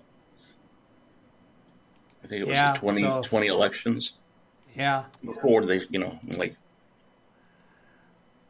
everybody attached this. Okay, then let's get back to chat.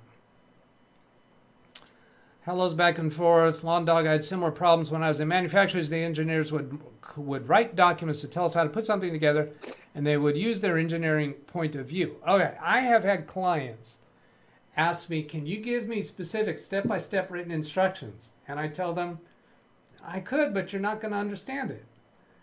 No matter how I write it, I can think through the most detail, and this is something I feel I have a really good skill at imagining how somebody could misunderstand something that I write or something that I say. So I try to very carefully word it so that it won't be mistaken, and it is still mistaken. And I've I see that happen a lot in chat rooms, and I know that I kind of point out pretty often when I'm trying to read somebody's statement in chat, and I'll let you see my struggle with trying to understand what do you mean, what did you actually mean there, because it is challenging for people to say things in such a way that they won't be misunderstood, because the person who's listening to you or reading your statement, they're coming from a different experience background, a different momentary frame of mind, and they can be so easily to misunderstand it. And also something they do is they can read different tonal inflections, different voice inflections when they're reading, and they could actually read it in such a way that they feel offended when you absolutely did not mean it that way. Written text is so challenging. So what I'll do with my clients when they ask for written instructions, I will take them through a process step by step, and I will tell them to write it down. The problem with that is that 3 weeks later, when I ask them to look at their instructions, they don't understand what they wrote. That is super, super common. So the next step is for me to talk it through with them to come up with the wording, or me write down the wording based upon my conversation with them. The client that you guys know about, I've talked about many times. It's the client that I fired because they were causing me so much stress. By the way, I got a 1099 from them. It was just under $10,000 from them that I made in 2022, and I fired them halfway through 2022. They were a substantial financial client, but my life is much better with them gone, even though that was easily a $10,000 a year client. No amount of money will get your health back. That's true. That's true. Absolutely improvement of life by cutting them loose. But it was only because the new managing partner, the rest of them had been 30-year friends of mine. And it was a sad loss. But he wanted step-by-step instructions. So I gave him step-by-step instructions, put it on his drive, on his network in a particular folder, and I was very, very convinced that for months he never even once opened it to even look at it. And I charged him for writing it. So that's what I came to, is okay, I'll spend the time writing. I charged him a few hours to write a couple pages of instructions that I felt were written really well, but I know they'll never look at it. All right, coming back to chat. Londog and let's see, they would use their engineering point of view and nomenclature and would give these documents to the assembly line, and people who are not familiar with certain terminologies would not understand how to assemble the product. So with engineering's help, I helped write new documents. And that technical writing, that is a very, very valued skill, and it is not easy to do in such a way that the audience will understand it. Another thing that I've done with that same office is I actually created videos of how to do things, and then talked with them after they watched the video and found that they misunderstood it. So, or didn't watch it, would not watch it.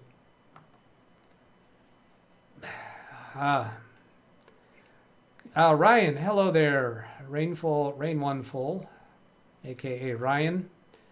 People saying hello. Ryan, I never gave a thumbs down. If you can't say anything nice, don't say anything.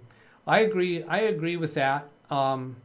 However, it doesn't offend. Actually, it doesn't offend me if people don't do thumbs up or if they do thumbs down. And actually doesn't hurt the YouTube algorithm either, because what the YouTube algorithm really cares about and what I care about is that people watch the video. The algorithm knows what you watch, and some of you have experienced this. Will you watch a video on a subject matter that is not your normal subject matter? Then you see a whole bunch of those videos show up in your suggestions. And if you watch a video, I had a recent experience where I watched a video from a channel that I have previously unsubscribed from, not because I didn't like her content, but because the name of her channel was a little bit, some people might object to the name of her channel. Her content was great. I loved her content. So I recently watched another video of hers, and then a whole bunch of suggestions come up. YouTube does not suggest videos from channels simply because you've subscribed to them if you're not watching them. If you're not clicking on them and watching them when YouTube suggests, YouTube will stop suggesting that channel for you. Alex, in one of Ken's Zooms, Yeah. actually posted 3 videos, and I was one of the people who clicked on all 3 just to see what he posted. Yeah. And I'm not going to say any more, but for the next 3 days, every time I went on YouTube, I got everything was that video. There's Alex's sense of humor. Everything was that video even after you watched it? After I watched it, all the recommendations, and that's when I went on, was, you might like, you know what I'm saying, it would show up in your, if you log on to YouTube right now, you'll get, with your name, you'll get videos that you're familiar with or that you like. Yeah. And or that YouTube thinks you want to watch. So when you were, after watching those videos of Alex's, are you saying that you saw a bunch of similar videos on similar topics? Yes, coming up, where you want to click on it. It wasn't offering you that same video that you already watched, was it? No, it was not. Okay. It was something in a similar vein. Yeah. Now, but here's an interesting thing, is that I often find my own videos in the suggestions for me. Meaning, you might like it again. YouTube thinks I would watch. You don't remember what you did yesterday, watch it again. I must not have enough videos. I've never seen one of my own suggested to me. Yeah. Yeah, that's the thing. Let's see. I'm gonna go. Let's see. Will I see that here? Let's see. Here's suggestions for me on the right side. If I scroll down, do I see? No, not seeing mine here. But it occasionally comes up. Oh, here's mine. Yeah, this one's mine. Live right now. Hey, Doug, maybe you'd like to watch this. He's live right now. And I'm currently see up here, I'm currently active on that channel. Now, I can understand it if I'm active on one of my other channels. These are my other channels. This one, Meandering Man, is my brother's channel, but I'm a manager on his channel. So I can actually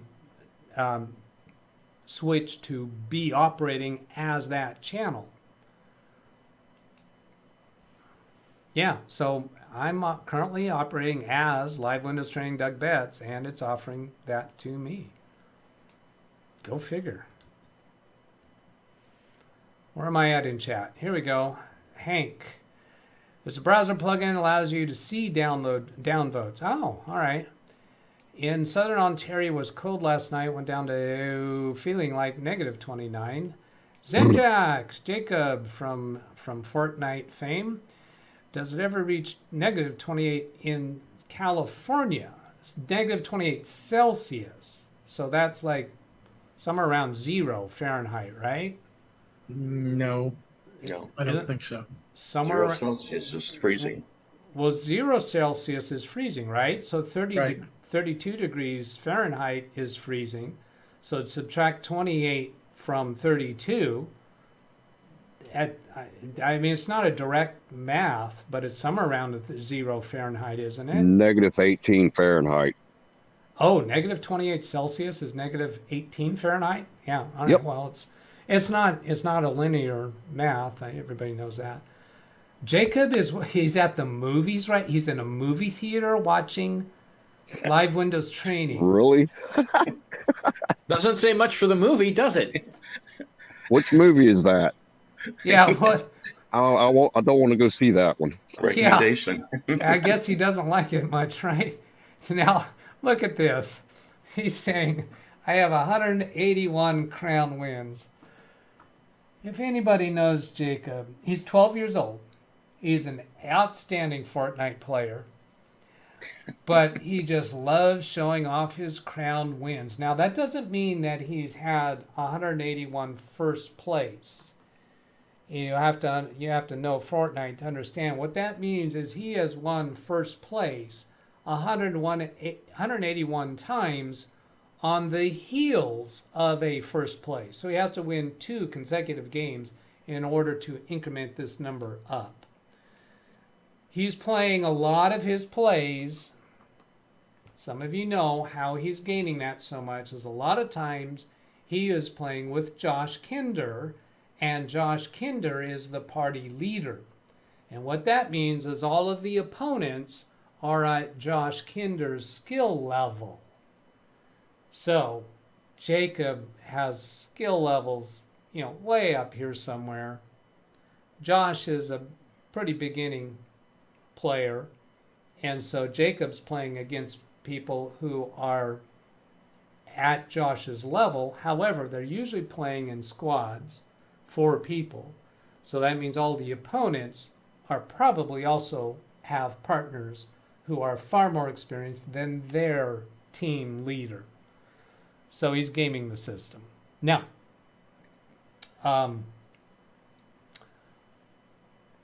Dennis Thompson, by contrast, his channel. All right, I don't know how many of you know how high his subscribers is. Dennis, I hope you don't mind me showing this off.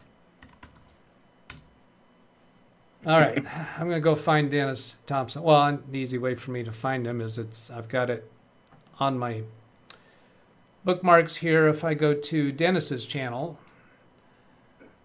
and then he's got 261,000 subscribers. Well, prior to when I discovered his channel, prior to, I think it would have been like around January of 2022, I think he was below 100 subscribers. He jumped up. I think he's been higher than that number. I think he's dropped a bit. But what happened was he had been streaming Fortnite for years with very, very little viewership, but massive amounts of wins. He win at just about every game, and the technique he was using is he has another computer that has a different Fortnite account, and he would be playing duos with that other computer. So we'd start the game on both computers, get into what's called the spawn island, where we're waiting for the game to start. And then on the other computer that's the team leader, he would exit that computer from the game. So that computer would never go up in experience level.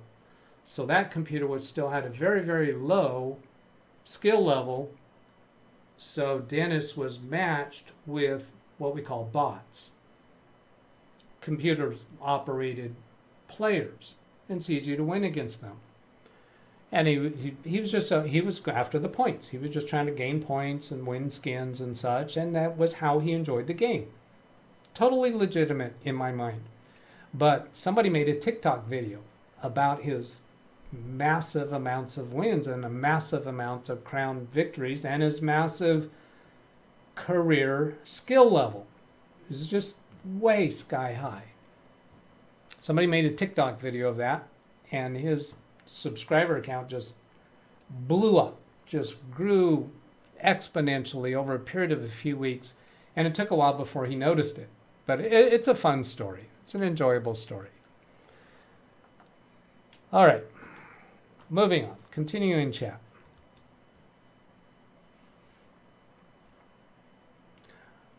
Now, did he keep those, did those subscribers continue watching his channel? Well, no.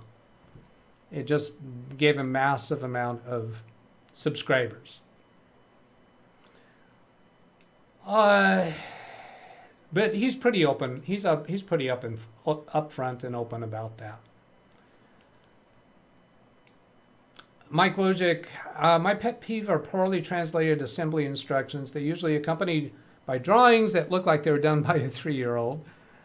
I had Greg to Ryan, I had ulcers years ago. Try not to go down that road again. Oh, I had ulcers in junior high school because my stress level was so high. Self-imposed. Doug, I'm glad to recognize that speaking technical terminology to someone who's not familiar with those things is a skill. I'm glad you recognize that. This is something that I feel that my clients like about my service, is that I meet them at their level with my conversation, not with my invoices. When they read my invoices, it's over their head. The reason that I put a lot of detail in my invoices, but it is written technically, because writing in technical language, you can write things much shorter, much fewer amount of words. To try to write the detail that I put in my invoices at a level that 12 different people are going to understand, that's not possible. I've seen some times where you have a lot of patience trying to help somebody on something. Yeah. I would have lost it. Yeah. I've had, I'm not going to give last names, but I've had Marge and Jeannie on my channel, and Tim, you know them from the aviation community. And I still regularly converse with them, and I'm typically... You had a lot of patience with John, too. Yeah, and I have to explain to them what I mean by the Windows button. I have to explain to them where the Windows key on the keyboard is.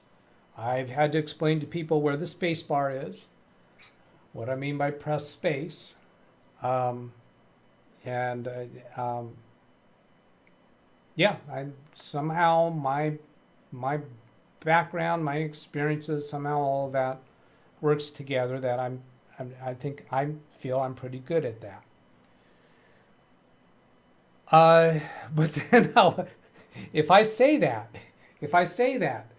to one of those people who I think I'm being able to speak in their language, sometimes I see the glassy eyes and they think, no.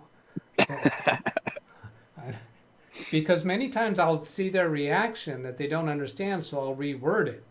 But they are reacting to the language that I gave to them that they didn't understand before I clarified. Their impression is that's how I speak. But what they don't understand is that first way that I expressed myself was already dumbed down quite a bit. And I would never use the phrase dumbing it down to them. Even talking with you guys, I'm uncomfortable using that phrase. Yeah, I'll be training a new machinist or something at work, and I use the term, let's dummy-proof this. Yeah. Good luck with that. There's always a more talented dummy. Yeah. Right. Let's see, that's what you eat, medication. I just wish they didn't suggest videos I'd have already watched. Me too. Oh, man, yeah, but what's worse? Netflix and Hulu and Amazon Prime, they all keep showing me videos that I am clearly not interested in, and they show me videos I've already watched. One problem with that is sometimes I click on those videos those movies that I've already watched, but I've forgotten that I've already watched it. And I don't recognize it as a movie I've already watched until I get halfway through it. Because such a Doug. I'm serious about that. I'll get a long distance into a movie and then, wait a minute, I've already watched this. But I keep watching it because I don't remember what happens next.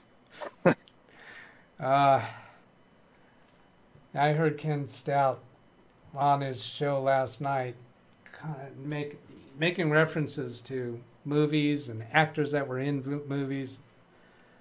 I do not have that kind of memory recollection for movies or for music. Here is let's see, there's some, something else about that. Suggesting videos that I'm not interested. They keep suggesting videos that are in a foreign language and have subtitles. And I've told them I don't like that kind of movie, and they keep suggesting them. Here's an example of an electrical term that you guys may not know, the word festoon.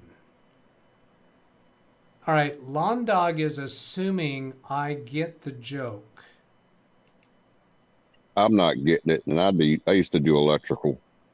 Oh, electrical term that you guys may not know, festoon. I'm not hearing anything from Jim as recognizing that or laughing at that joke. No, I don't understand the context that word's being used in. So I Googled it. I Yeah. Googled it, and it's not coming up electrical at all. So Yeah, I'm guessing that he's trying to make a joke that we're not getting. Alexa, what does festoon mean? As a noun, festoon is usually defined as a string or chain of flowers, foliage, ribbon, etc., suspended in a curve between 2 points. As a verb, festoon is usually defined as to adorn with or as with festoon. Shut up. All right. I don't know. I didn't use the wake word that time. I pushed her button. I found it. I'm not going there. It's like a pulley. Sometimes I make a joke that I don't even realize is a joke. All right. Dick Gary? I posted to something they're calling a festoon pulley or whatever for running lights. Festoon pulley for running lights? All right. Take a dare. I posted it in chat. Yeah, I see Winters Mutes calls it a chain of lights. And then Gary's posted link. Wire rope travel hoist trolleys. Festoon trolleys right here, also known as festoon trolleys. The cable. That's all I could find. Huh. Is it like this one here looks like it probably has 2 wheels in there, 2 pulleys.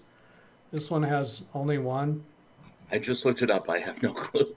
Yeah. Never heard of it. A surprise at Mixmaster. We order a lot of stuff from them for our shop.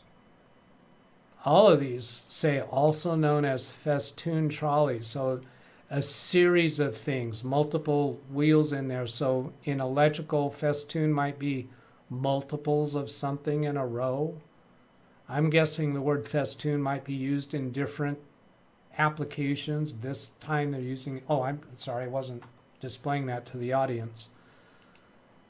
Festoon trolleys. Here's these ones I was talking about. Festoon trolleys, where it looks like this one has probably 2 pulleys in there. This one only 1. All right. I can see where you could string little lights or something across the banquet room, like he's saying. Okay. So did that whole thing of festoon qualify as a squirrel? Nah. More like a rabbit hole. You did. I don't know if anybody recollects when I had to ask Carrie, what does squirrel mean? I think I asked him that on a live show, because rabbit hole is something I recognize, but squirrel I didn't recognize. So he had to explain it to Doug, that it's when a dog sees a squirrel, he darts off that way and stops whatever he was doing and chases after the squirrel. Yeah, okay, I get it. That had never been part of my vernacular. Ryan to Hank. Sometimes I suggest ones I've been looking for. This was about the time Australian researcher discovered that ulcers are caused by bacterium. New treatment solved my ulcer. Videos of interest. I have only 2 videos on my channel. One of a cat, one for cops. They do suggest occasionally my brother's Meandering at 70 channel, but I do watch his videos. And it's a very small channel. Oh, I had, oh, what was it? I've had recent occasions where YouTube was suggesting videos that had under 200 subscribers on topics that it thought I would be interested in, and I was. I don't think I can recall exactly what that is. Again, you guys know about my memory. You know what? I didn't actually zoom into chat, did I? I will make a sentence. Go out and install some Festoon lighting. That will give you an idea of what it is. No, absolutely not. No, that context does not do it for me, because what I get out of that sentence is festive lighting. Go out and install some festive lighting is what I think you mean there. I do not understand that as a series of lights, and I think that's what Festoon means. It's a series of lights. So no, you did not accomplish it by trying to explain to me with that sentence. And that goes back to what I was saying about different readers from different backgrounds or perspectives are not going to understand what you're saying, and you think it's obvious. 0 degrees Fahrenheit equals minus 18 centigrade. 40 degrees Celsius, 40 degrees Fahrenheit is where they are the same. Catherine, apparently the movie is boring that Zenjak was watching. Yeah. Or it was during the previews. Jeff, in my first PC build 2010, the poorly translated case instructions didn't match the poorly translated motherboard instructions, causing difficulty connecting the front panel features. Been there, done that. Technical I've gotten writer. to the point where I don't look at manuals anymore. Oh, unless yeah. it's something in particular that I need. Yeah.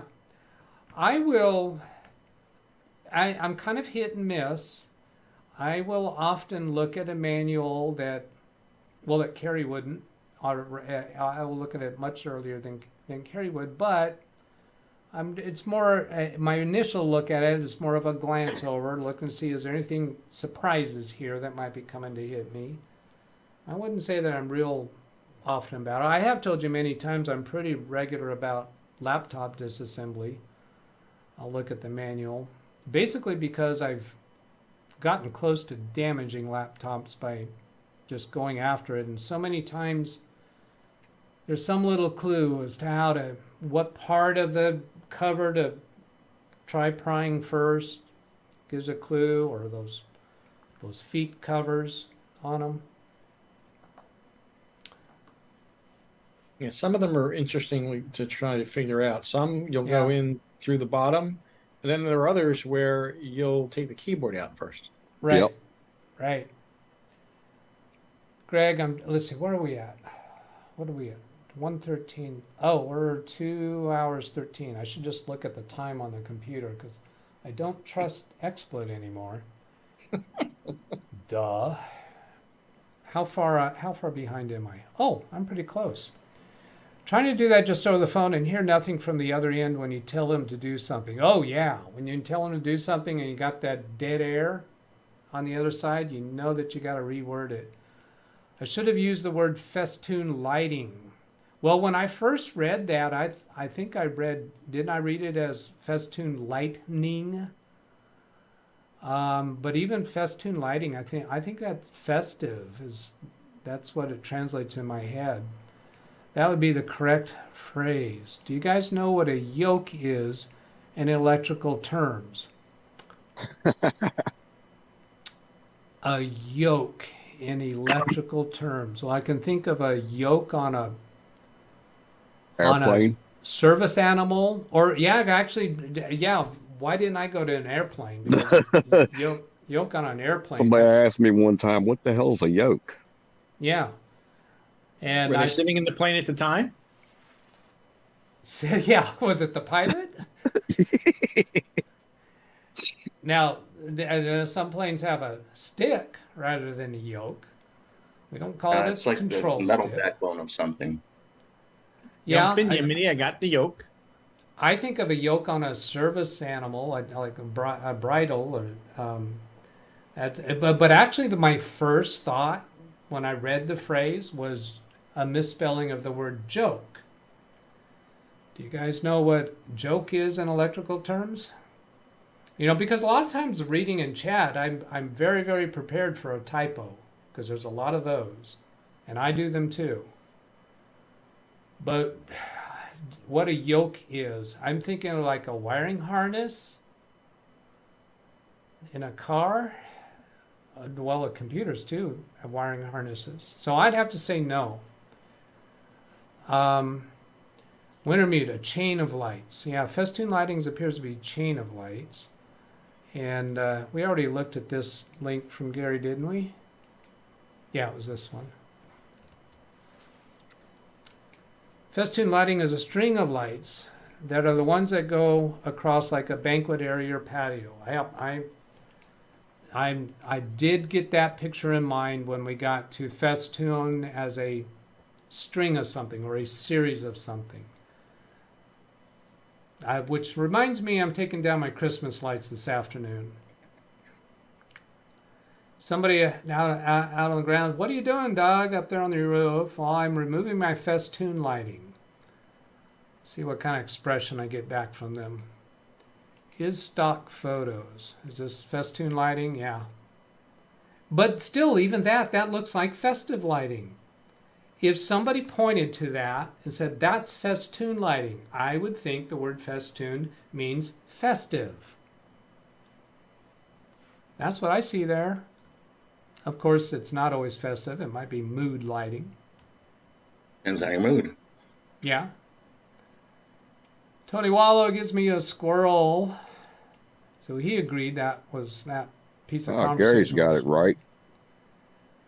Yeah, where? This one? It is the structural frame of a receptacle switch.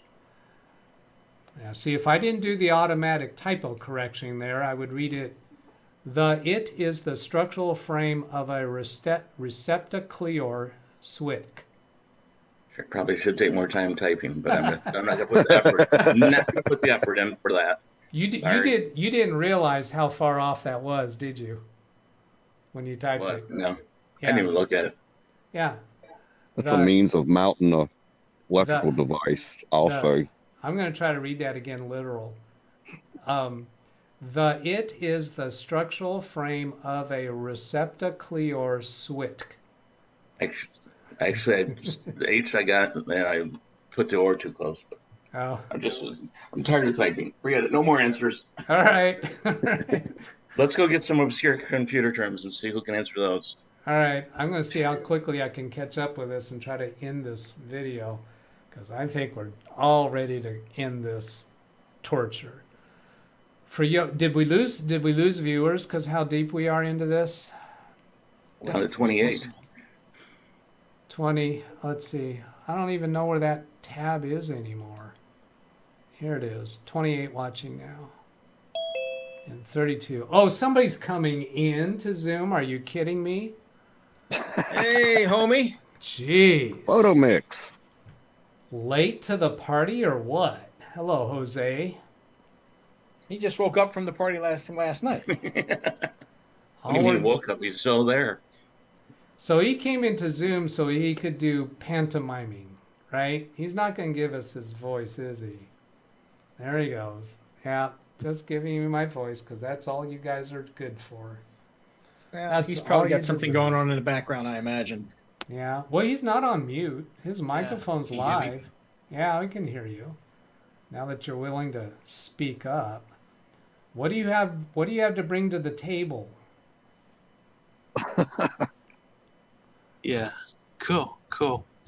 All right. So thanks for the chat, Jose. I'll go back to the chat room. Nothing because I'm late.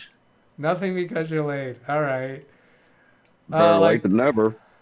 like the chick farmer said, yoke's on you. Yoke is a term for mounting guts of older fixtures. A theatrical stage lighting is the bracket that holds on each side of the light and gives you a center point to then put a C-clamp on to be able to hang the unit on pipe. Actually, Gary, the term yoke is used for a lot of devices. They're kind of like brackets or mounting brackets. Electrical outlet has one, but most of the time you see it in light fixtures. Boom, chakalaka. I am at the end of the chat room. Good time to go quickly say goodbye. So in the Zoom, that's what Jose came in for, is to say goodbye. Say goodbye to the audience, please. Peace, love, and prosperity. Good night, Gracie. Good night. Good night, George. I'm going to bounce you all out. Thank you for playing. End meeting for all. And back to my email address. If you'd like to send a question or topic or have some issue on your computer that you'd like me to help with, I can connect remotely to your computer during either a live stream or during a live recorded video that I upload later. That gives us the opportunity to blur out anything that we accidentally reveal, although I try to do that without needing to edit. Then you can send me an email to that address to begin the conversation between us about setting that up. You can also put comments onto any of my videos that I will respond to, usually during Windows Daily episodes that are Monday through Friday. You can you can go to youtube.com/LWTDB. That's the acronym for my channel name, Live Windows Training-DougBetts, LWTDB /live, and that will show you when my next live stream is scheduled for, or bring you right into the show. So I hope that's been useful. Have a great day. Catch you later. Goodbye.